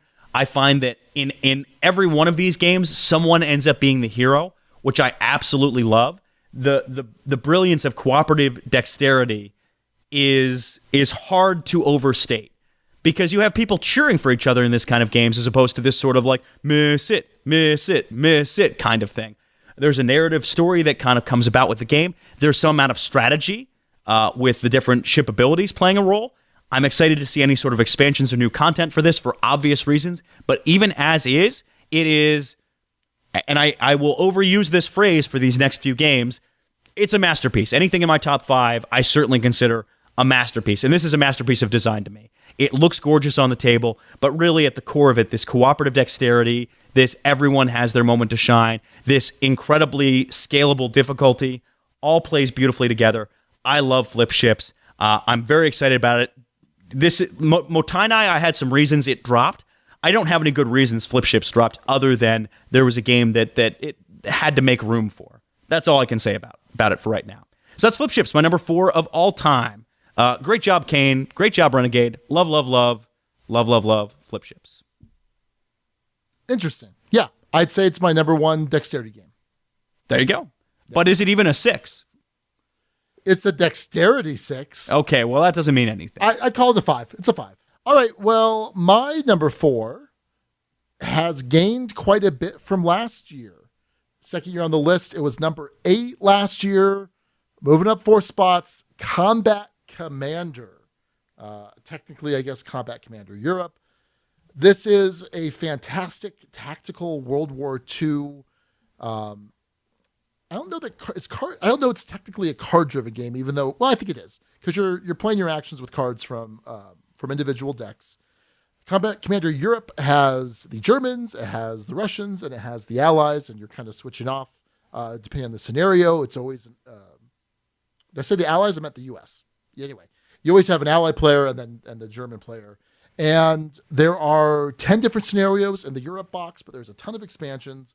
And what's really cool is, again, multi-use cards. I love multi-use cards. So you are using these cards. Sometimes they're die rolls. Sometimes they're special effects. Sometimes they're picking a random hex on the board. Sometimes you're using them as an action. Sometimes you're using them as an order. The order is the main thing you do on your turn. Action is kind of modifying an order. So just a lot of uses for these cards. And like I mentioned before, the dice are on the cards. So you're rolling 2 dice, quote unquote, but the results are on the cards. So there's kind of the distribution you would expect so that you can't really blame the dice most of the time, right? I mean, if you roll 2 dice, I could roll Snake Eyes 10 times in a row. I mean, mathematically unlikely, but certainly possible. You're not going to get that here. Things are going to kind of balance out, hopefully. It just depends on when you see particular cards or if they're getting flipped for other purposes. And I've been having a great time playing this with Rory, certain Sunday mornings. Played this with Ellie. If that darn Andy weren't here for Sean Con, I'm sure we would have played Combat Commander. Man, Andy ruins everything. He sure does. But yeah, I love it, and I'm really enjoying board games, Alex. I'm really, really enjoying them. So yeah, you might like this. I don't know. No, you wouldn't. I don't know why I said that. That was a mistake. I take that back. If you're better at teaching games now, I might enjoy it. What? I'm just saying that to say it. If you're better at learning games and sitting there quietly and patiently and not fidgeting. I am a great learner of games. The best learner. I learn games so well. Anyway, I'm excited to play through the rest of the Europe scenarios. I've got Pacific. I've got Mediterranean. I'm ready to go through those. I'm ready for all sorts of shenanigans. So that's my number 4, Combat Commander. Number 3. Number 3, fell a spot, Alex, and that's Castles of Burgundy. So this is 4 years on the list, and I think it wasn't on my list the first year because I hadn't played it yet. Had I played it, I'm sure it would have been on my list that first year. So I'd call this a 4.5 times on the list. What? Well, because I would have. Well, Sean, if I'd played Baseball Highlights 2045 back at the first time we did this list, it would probably be on my list all 5 years too. That's fine. I'm fine with that. It's a function of time. No, that's some nonsense. Your nonsense. It's my list, Alex. Here, in our little show notes, I'm going to put in 4.5. Great. Awesome. Anyway, so yeah, Castles of Burgundy, you mentioned it before, amazing Feld game. There was a time when I think I liked Trajan a little bit more, a time when I think I liked Bora Bora a little bit more, but every time I come back to it, I think, no, it really is Castles of Burgundy. It is on the lighter end of Feld, lighter than that Trajan, lighter than Bora Bora. But man, it is just so good. And like you, I love playing it, whether it's electronic, whether it's in person. Card game, dice game, they don't come close to the original board game. I just think it's fantastic. So yeah, that's my number 3, holding pretty steady. I'd be very shocked to see it go much lower than this in years to come. So that's my number 3, Castles of Burgundy. I have a prediction, which won't maybe come true until maybe next year. I think Gloomhaven is ahead of it a year from now. I wouldn't be surprised by that. I don't think it's going to happen, but it wouldn't surprise me. I think that Gloomhaven on your list has the most moving potential, if that makes any sense. Yeah, anyway. I think you're right. Yeah, I think you're right. Okay. Well, technically, it's at 10, right? All it can go is down. Sure, yeah. Only way it can go is up or off, right? Sure. Well, I don't think it's going off. Anyway. That's a separate discussion and not relevant to this. Is your number 3, Alex, Reverse Hanabi? Yes. My number 3 is The Mind. Okay. Yes. I was getting a little concerned here because I'm like, I don't think it's going to be that low on it or that high on his list. Wait. It was definitely going to be on the list. I was pretty certain it was going to be on the list. I thought it was going to be mid, maybe like 8 or 9, 7, 8, 9. Oh, no, sir. I wasn't expecting 3. Nobody expects the Spanish 3. Anyway, it seems this 3 spot the last couple of years has been kind of reserved for that one hot game that captures my soul. Yeah. That just speaks to me. That I desperately want to play at just about all times. That I will champion and love and talk about to death. And that game this year is The Mind. It is also the most divisive game that has come out of any kind of level of success in a very long time. This is a game that you will either love or think is not even a game at all, or is an activity. I, for my part, think those who say it's an activity are a bunch of snobs, and I dislike that opinion. It is clearly to me a game. For folks who don't know, this is a game where you are playing cards out of hand. No communication allowed other than, say, body language. You can't talk about the values in your hand or indicate what's in your hand. And you have to try and play working as a team with people, the cards from lowest to highest. And boy, oh boy, have I had some magical experiences with this game. I was first introduced to it by Jess Davis at Geekway to the West. I have played it consistently at every con since. I bought a copy of the game and modified it so I could play The Mind with it. Then, as soon as I was at Origins, I rushed over, bought a copy of The Mind there. I've played it even more since. I've played it with my family. I've played it with Abby, just the two of us. I've played it with Abby's group. I've played it over at Jamie's group. I've played it at cons. I have played it in so many situations. But that one story of Dice Tower Con, where I played this 5-player with Steph Hodge and our good buddy Anthony, 5 players, and played blind, played dark, played all these cards face down, and flipped them over and found out they were in the proper order, was a magic trick that we performed together.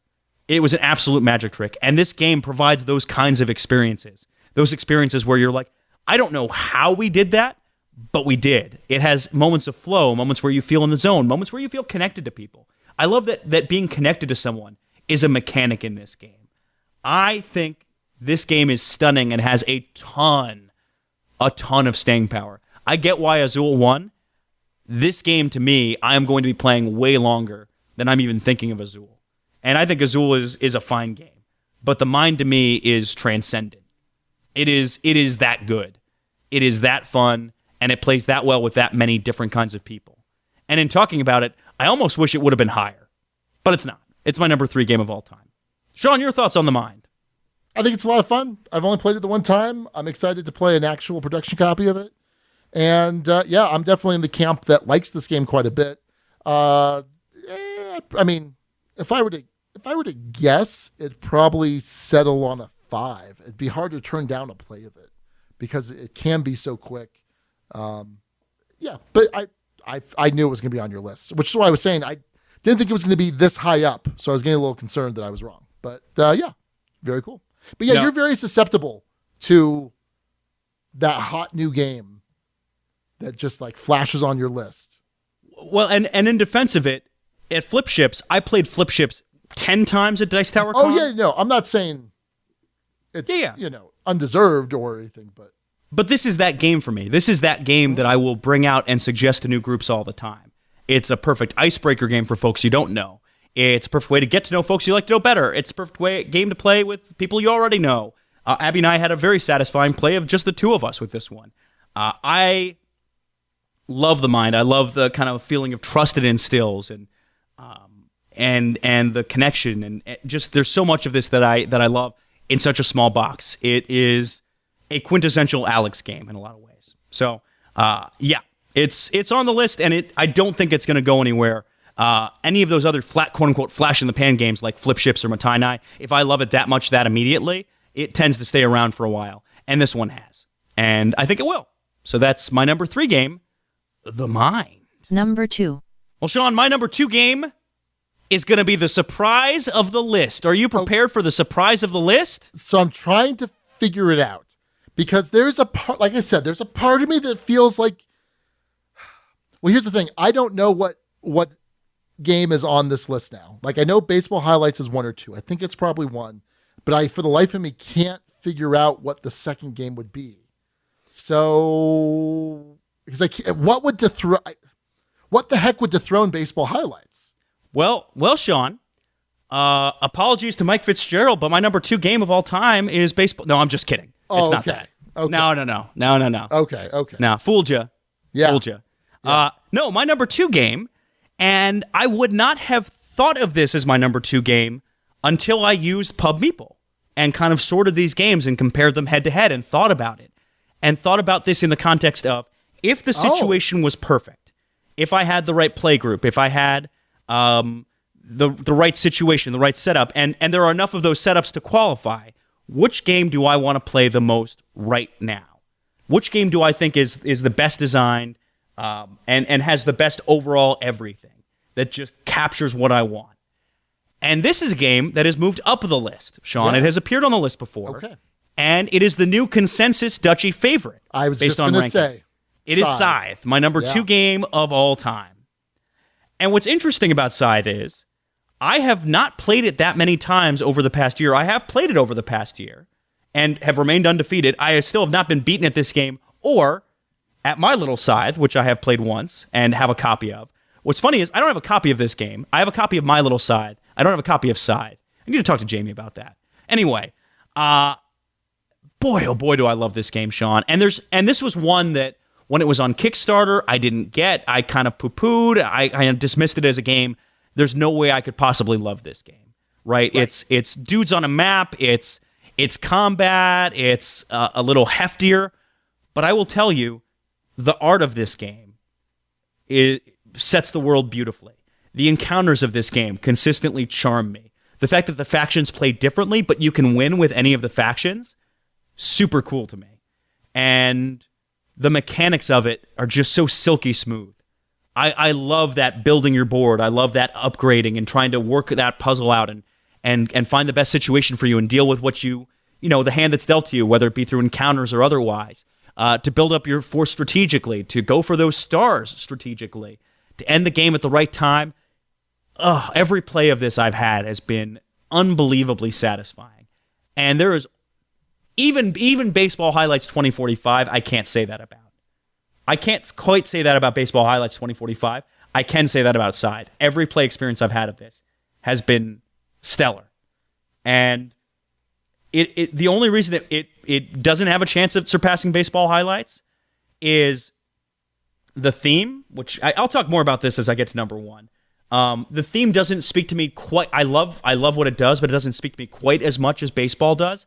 And there just aren't as many situations I'm likely to bring it out in. When Side the Digital's out, I'm going to get that app and I'm going to play the heck out of it. Oh, yeah. I'm going to play the heck out of that game. Super, super stoked about this game at all times. It has only grown since it made the list. I love Side. And yeah, I wouldn't have realized it without comparing them head to head, but it's my number 2 game of all time, Sean. And that's where it sits at this moment. Fair enough. All right. So any guesses, Alex? My number 2. Okay. Well, let's look at what hasn't come out yet. So we already know Resistance has fallen off. I'm looking at the bottom half of your list from last year. Let's take a think about this one. Ooh, is this a new game? Might be a new game. Huh. Well, let me ask you this. Has Kemet fallen off the list? No, Kemet's on the list. Okay. And I think Kemet's in this spot. Okay. That's my prediction at the moment, but I may be about to be proven immediately wrong. So I'll give you a hint, Alex. This game was on my list year 0. Well, let's take a look at the year 0 list. There's some interesting picks on here. Yeah, there is. I think it's a hard... so games that have been named: Descent, Twilight Struggle, Eldritch Horror, Lords of Vegas, Russian Railroads, Pathfinder the Adventure Card Game, or Terra Mystica. Those are games from 2014 that haven't been discussed yet. Yeah. So, boy. Twilight Struggle's a possibility if you've played it recently. It's not. I don't think it's Eldritch Horror. Russian Railroads with the expansion is possible. And Terra Mystica, but we had this long discussion about Terra Mystica dropping from a 6 to a 5. So if it's anything, it might be Gaia Project, but even Gaia, I don't know. Sean, I don't know. I'm gonna throw out a guess that it is Russian Railroads with an expansion? No. No, you are incorrect. Alex, the answer is Twilight Struggle. Okay. All right. Man. Yeah, no, have I played it? Yes, I've played it quite a bit. I've played it 30 sometimes on my iPad. I've played it like another 4 or 5 times on Steam. Okay. I've played it a couple times in real life. So think about that, Alex. I've purchased it twice. No, I've purchased it 3 times. iPad, Steam, and then an actual cardboard copy. Right?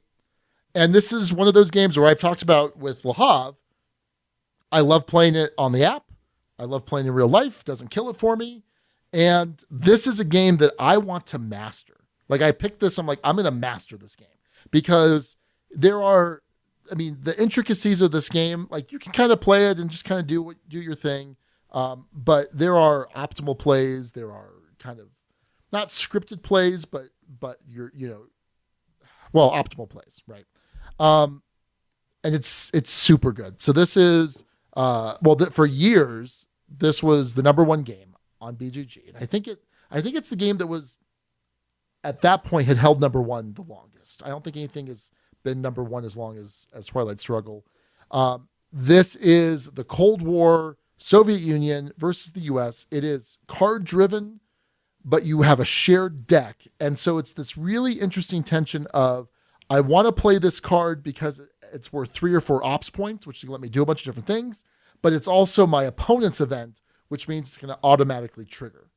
And so there's this interesting deck management where you want to make sure that your events are your opponent is playing them at your events for you at the worst time for them, right?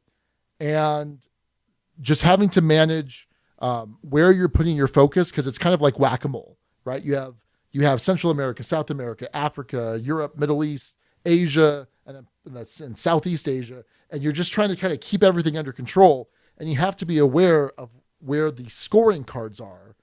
So like there's a Europe scoring card, and based on how well you are controlling Europe, one of you is going to score a certain amount of points because it's this tug-of-war style point mechanic. And man, it is hard. It is good. It is awesome. And when I kind of talked about my taste in games is evolving more in this direction, absolutely. I mean, this is the perfect example. There was like a 2-week period where I played a game of this a day, and it was amazing. And I just played another one the other week, and I need to play another game or two of it. And I'm trying to get Rory to play. He beat me last time through a fluke. Like, you know how sometimes I'm picking on Rory a lot this episode. Yeah, you know how sometimes someone does something in a game that is just so bad, but it's so like outside the norm of a normal course of play that it just screws you up. It sounds like he was just experimenting. No. Like he was doing this crazy thing in Europe. And anyway. Must not have been that crazy if he beat you. No, it's a fluke. It's such an outlier. There was an episode of what was it, Bored with Life, where Casey, like they're playing Agricola, and like Casey was getting so frustrated because one of the other players was just doing like the weirdest stuff, and it just kept screwing up his plays, but it wasn't help. Anyway, it's fine. Twilight Circle's my number 2. It's awesome. I love it. Number 1. All right. Well, my number 1, Alex, we've eliminated the drama. It's Kemet. Kemet for you, or Kemet for me. Kemet for you. Kemet no, for definitely me. Not for me. Baseball highlights 2045 for you. Oh, sorry, I stole your thunder. I'm a thunder stealer. I mean, I kind of said it already. I know, but it's fine. So yeah, Kemet is my absolute favorite game. It's my absolute favorite Dudes on a Map game, which that makes sense. I'm looking for a game to dethrone it. Lords of Hellas was great, but it's a 5. It's really good. I like it. It's fine. But Kemet, man, I love it so much. It is really interesting because you are always trying to play with the different strategies, different combos of the different power tiles. It is a Dudes on a Map game that rewards aggressiveness and promotes aggressiveness. But even if you're not able to be that aggressive, you can you're not winning the fights, you can get back into the fight quickly. You can rebuild your forces, move around pretty easily. There's a certain simplicity of the game in certain ways that I think is just brilliant. And I crave playing this game. After I played Lords of Hellas like 5 times, I was like, man, I really just want to play Kemet now. Nothing has really come close to Kemet in my mind. And I love it with the expansion. I will always play with the black power tiles. I will sometimes play with the priest track, depending on how well everyone has played the game before, or knows the game, I should say. But yeah, this was my number 1 game. This is the 3rd year that's been my number 1 game. And this is another game, the second game. This and Zolkin have both been on the list all 5 times. Okay. So that's my number 1, Kemet. Now, Sean, is this a surmountable number 1 for you, do you think? Yes, absolutely. Yeah, it absolutely is. What would that, I mean, is it close to your number 2? I'll put it that way. Is it close to Twilight Struggle? Maybe. let's see how many more war games I play this year. Like I've already got a handful that we're kind of preparing to play. Not saying Paths to Glory is even a contender for the top 10, let alone a contender for number 1. But I'm just really enjoying that type of game. And so I could see a big GMT style invasion of the top 10 next year. For sure. Okay. But yeah, I could see Twilight Struggle maybe surpassing it. No, I don't think Combat Commander would surpass it. But if I'm making a prediction now, Kemet's going to be my number 1 game next year. Okay. Fair enough. My number 1 game, as Sean stole my thunder, Baseball Highlights 2045. You know what's crazy about this game, Sean? What's that? It may have gotten better. Okay. And now, it's been my number 1 ever since it made the list for the first time in the second year we did the list. And if I had played it back in 2014, it certainly would have been number 1 back then, too. No question. Hey, it's your list. You do whatever you want with your list, Alex. Yeah, okay. It's made 4 appearances, because that's how that works.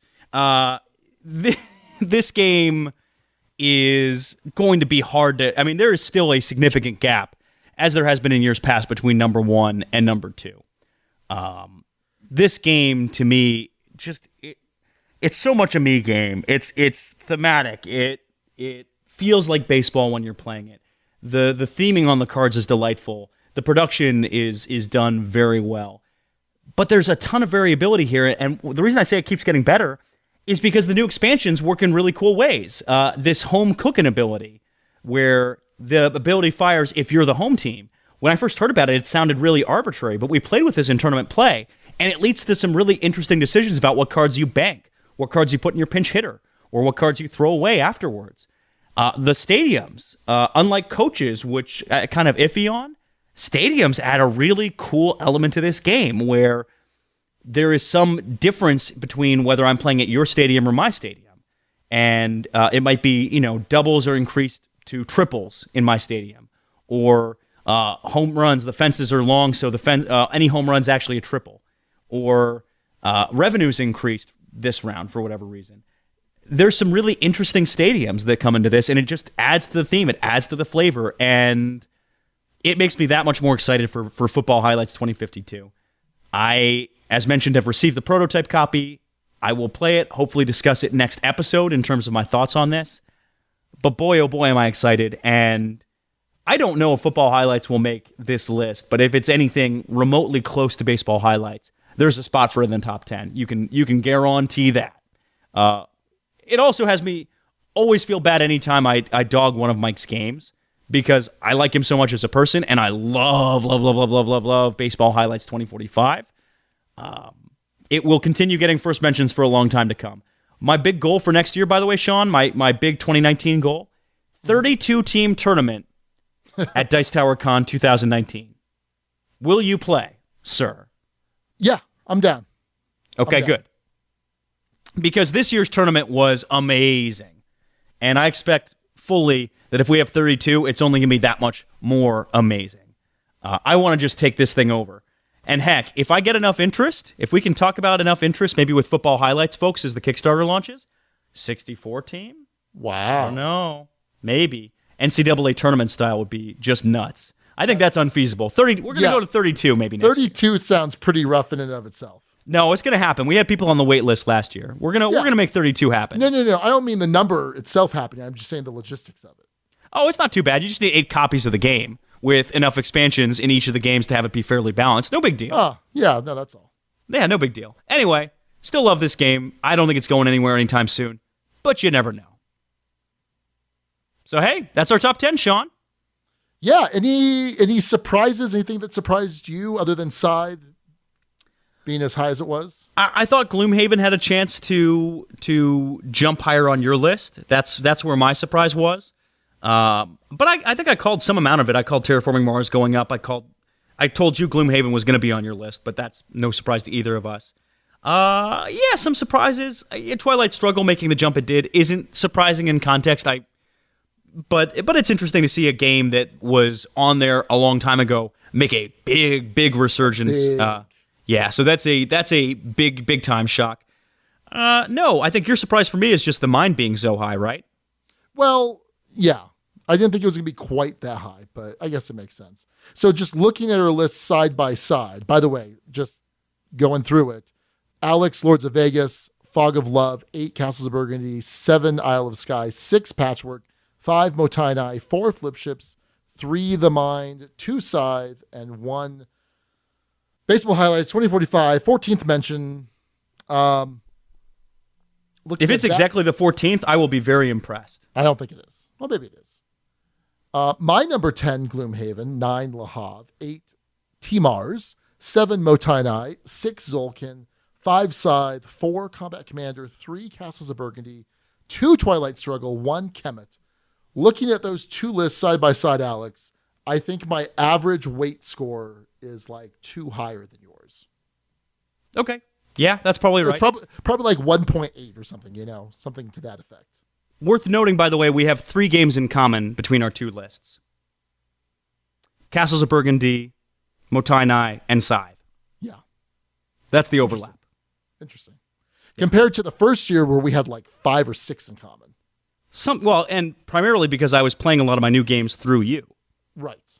So, it made some amount of sense. Also, my first list is weird if I look at it. Is any game from my first list... Lords of Vegas is, I think, the only one that's... oh, no, Castles was on that list. Okay. It fell off the next year. Yeah, that's right. But that was weird. So 2 games from my very first list. And for you, let's see. Lords... No. Yeah, Twilight Struggle is and Zolkin. And Zolkin. Yep. Yeah, those are the only 2. So only 2 from the very first time we ever did this. But and Kemet. Oh, Kemet. That's right. It's number 7. All right, 3. Fine. Fair enough. So that's our top 10 of all time. Hey, though, the Guild had some input on this, Sean, and some interesting trends forming in the Guild that I noticed. So what I'm going to do for time's sake is just read the number 1 game of the Guild.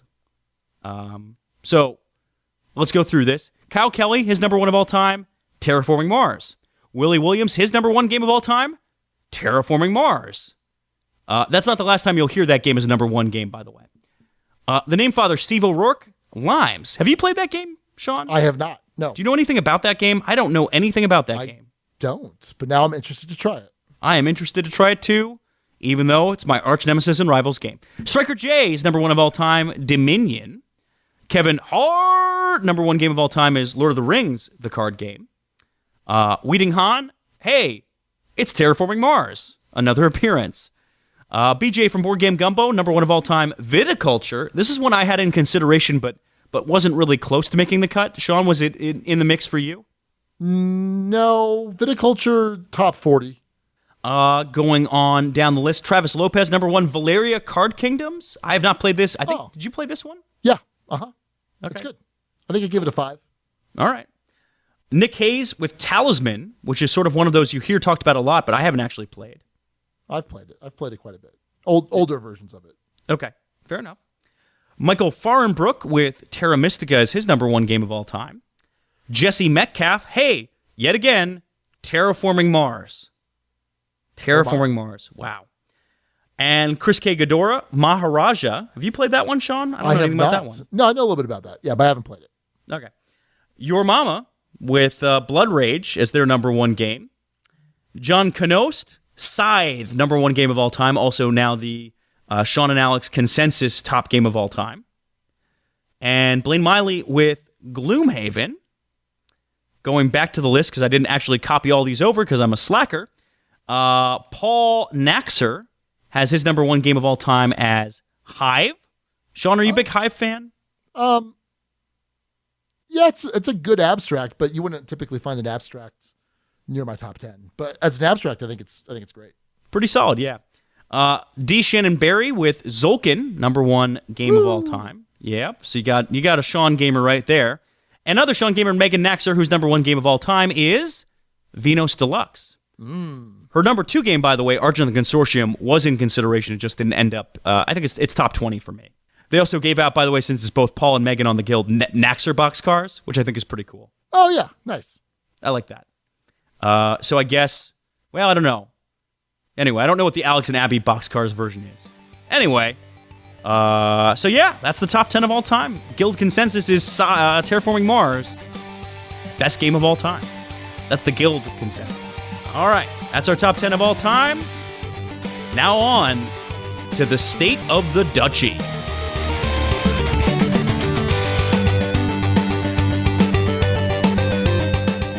So Alex, every year we like to talk about how is the Duchy doing? And you have a phrase that you like using in this section. How is the state of the Duchy? Well, the state of the Duchy is strong. And then you go on to some speech about how the state of the Duchy is strong. So here's what I'm going to say. Longtime listeners will know exactly what this terminology means. The state of the Duchy is fine. Yeah, I thought that was the word you were going to use. I thought that was the word you're going to use. So, yeah, it's fine. It's good. So since March of this year, my focus has had to be work. I mean, obviously I'm always busy before things that have happened here at the office. But you know, I was an employee. I've been an employee. And then come March, I learned that the person I'd been working with, she was going to be moving on. And then I said, well, I'm going to take over the whole practice. And I made it happen. And it's been a stressful time. I am almost never on the guild, where that was something that used to energize me. And I used to love interacting with listeners.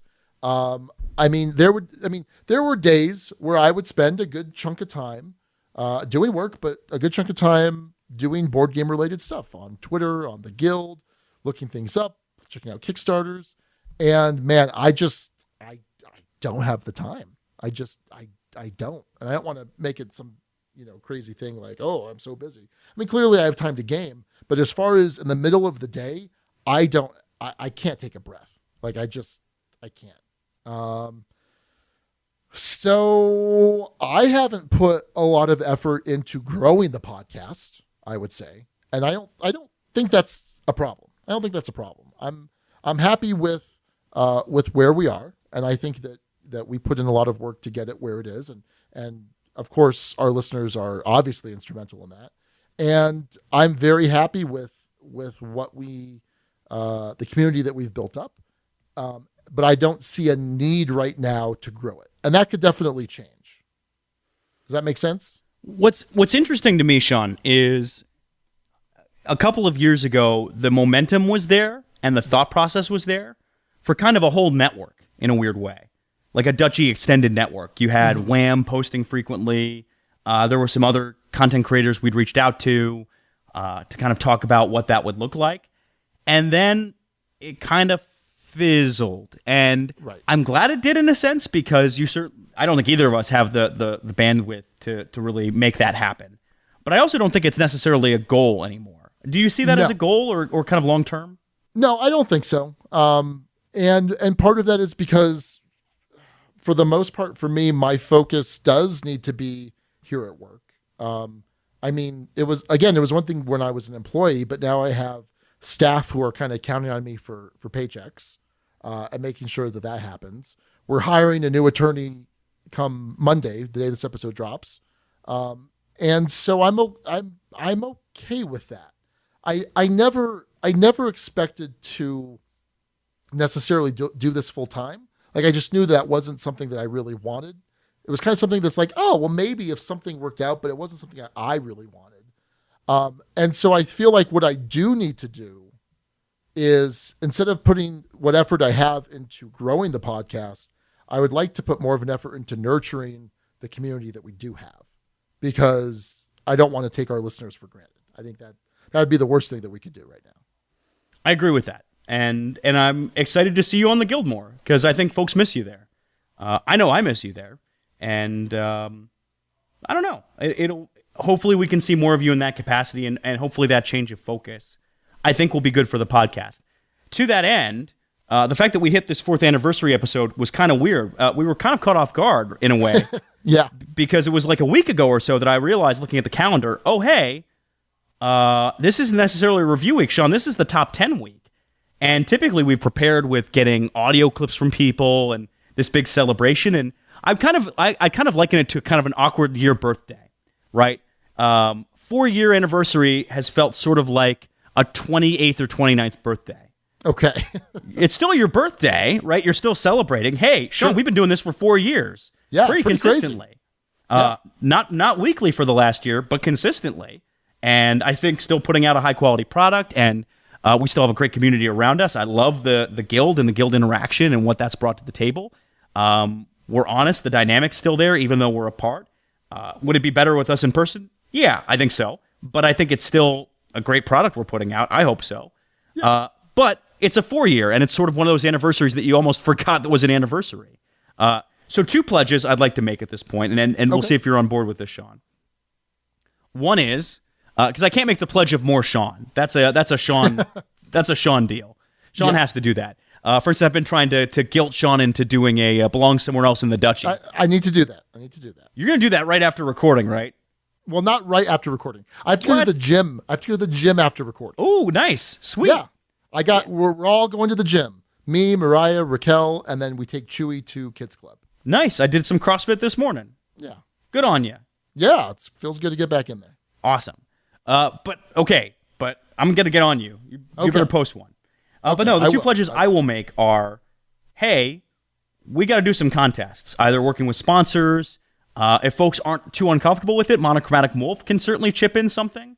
But we got to do a contest because we typically do contests for our anniversary, and we dropped the ball, and we don't have one, and I feel bad about it. So we got to give the Duchy some love here, Sean. Okay. We got to reach out and make something happen here. All right. Yes. Wait, is that the Ducal Wii or is that the Alex I guess I'm going to take the charge on that, but I'm going to take the charge on that. Okay. Well, you're the one pledging it. Yeah, that's fine. I'll do that. Okay. But this one's a team effort, this next one. Oh, boy. That the 5th anniversary is going to be a big deal. Okay. Yeah, you're right. It should be. It definitely should be. Assuming you haven't become such a big lawyer that you're also like the governor of New Mexico by next year.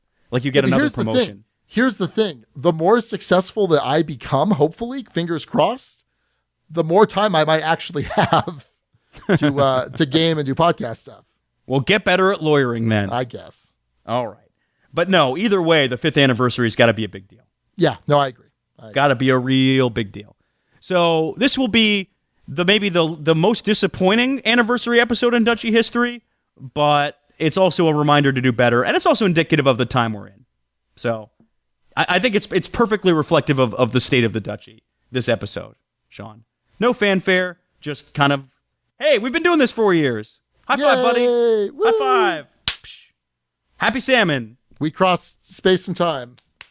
Yeah. To make that happen. Ooh, that felt good. And you have been working out. Nice. I know. Yeah. Anyway. Hey, we should wrap this up. This episode's gone long. But then again, anniversary episodes tend to. Yeah. It takes a while to talk about 20 games. Can I go back because there's a moment of sweetness here, right? Okay. I mean, this journey started when we were on the same kickball team together. And we played a lot of games together, and you were like, hey, we should do a podcast. And I said, I don't know if that's such a good idea. And I had no idea at the time how much it would change my life in so many ways for the better. Career came out of that. A lot of my friend groups and who I know and a lot of who I am comes out of that moment, comes out of that, hey, let's do a podcast together. Out of Sean saying, I want to do this thing. Yeah, we don't have any audience right now. Yeah, we don't have anyone who cares about us, but that's fine. I just want to do this with my buddy. And the fact that we've been able to kind of maintain that and nurture that and keep that going is still something worth celebrating, even if it's a little more subdued than usual. So thanks to you for keeping the flame going, even through the busy times and family tragedies and work stuff and me moving and all the craziness. I mean, BJ listed it on the guild, right? Year 4 included, I became part of Big Cardboard. You became the boss. I moved to St. Louis. You missed every convention all year. By the way, you're going to make it to BGG Con? I don't know. We'll see. Oh, boy. And then the other ones aren't really relevant to what I'm talking about. But it's been a crazy year, but we've stuck through it, and we're still here. We're still here, Sean. It's been a crazy year. That is definitely true. In very that's many my different heartfelt ways. speech. Well, thank you. Yes. No, I agree. It's been great to do this. It's been great knowing that this is always kind of a constant even though it's a crap ton of work. But it's been fun. It's been a really fun 4 years. And hopefully 3 more. But only 3. The countdown clock is ticking now. Sean just said it. We're only making it to year 7. Yep. Enjoy the ride while it lasts, Duchy. 6 seasons in a movie. Okay. Or was it awesome. 7? Was it 7 seasons in a movie or was it 6 seasons? I think it was 6. The fact that you don't know this cold is shocking to me. Was it 6? I don't know. What you certainly shouldn't be asking me. Okay. Anyway, Community. It's from Community. Okay. Never mind. All right. Hey, let's move on to the end. All right. Well, Alex, before we wrap up this episode, we need to go back to the guild to hear the rest of the top 6 suggestions for naming episode 182. First up is Michael Farenbrook, who suggested Quad-Ducal Take Duke-iversary, which we kind of had something similar as the actual episode title. It got supplanted by a more elegant name, which, hey, it happens from time to time. But it's still a good name. I like the thought, Michael. Kyle Kelly came with "Come at me, bro," which I thought was really funny. Yeah, referencing the fact that, Kemet was assumed to be on my list, which was a good assumption. And assumed to be number 1, possibly. Yeah. And then Weeding Han suggested 10 scores and 4 years ago, which is a nice little play on Abraham Lincoln's favorite? His famous, I don't know if it was his favorite. You're putting words in that guy's mouth. Yeah, apparently. Yeah. No, his famous start to, what was that, the Gettysburg Address? Yeah. Yes. Yep. Yeah. But it was 4 score, and anyway, it doesn't matter. BJ from Board Game Gumbo suggested Tour de Fourth, which I thought was cool. Made sense. Yeah. And then finally, Jesse Metcalf suggested 10-4, Good Duchy. 10-4, Good Duchy. Over now. Pretty funny. I like that one. Breaker. Well, thank you, Guild. We appreciate that and all the other contributions throughout the episode. All right, Alex. That's it for 4 years of the Dukes of Dice. We did it! Drop the confetti! Woo! Well, everybody, that's going to do it then for episode 182, Quad-Ducal Take. Thanks again to Nick Hayes for that fantastic title suggestion. Until next time, this is Sean. And Alex. And Duke you later, everybody. Thank you so much for listening to the Dukes of Dice. Today's episode was recorded in the Duchy on August 9th, 2018. Our theme music provided by Carbohydro M from his Prime Legacy album. The Dukes of Dice are a proud member of the Dice Tower Network. For other great board gaming podcasts, check out DicetowerNetwork.com. And for all the latest in the Duchy, go to DukesOfDice.com. Find us on Twitter at Dukes of Dice. Join in conversations on our Board Game Geek Guild. Find us on Facebook. And subscribe to our YouTube channel. Thanks to our sponsors, Arcane Wonders, Tasty Minstrel Games, and Game Toppers, LLC. You can find out all about TMG's titles at PlayTMG.com, Arcane Wonders games at ArcaneWonders.com, and learn more about Game Toppers at GameToppersLLC.com. We'll see you back here in 2 weeks. Until then, game on!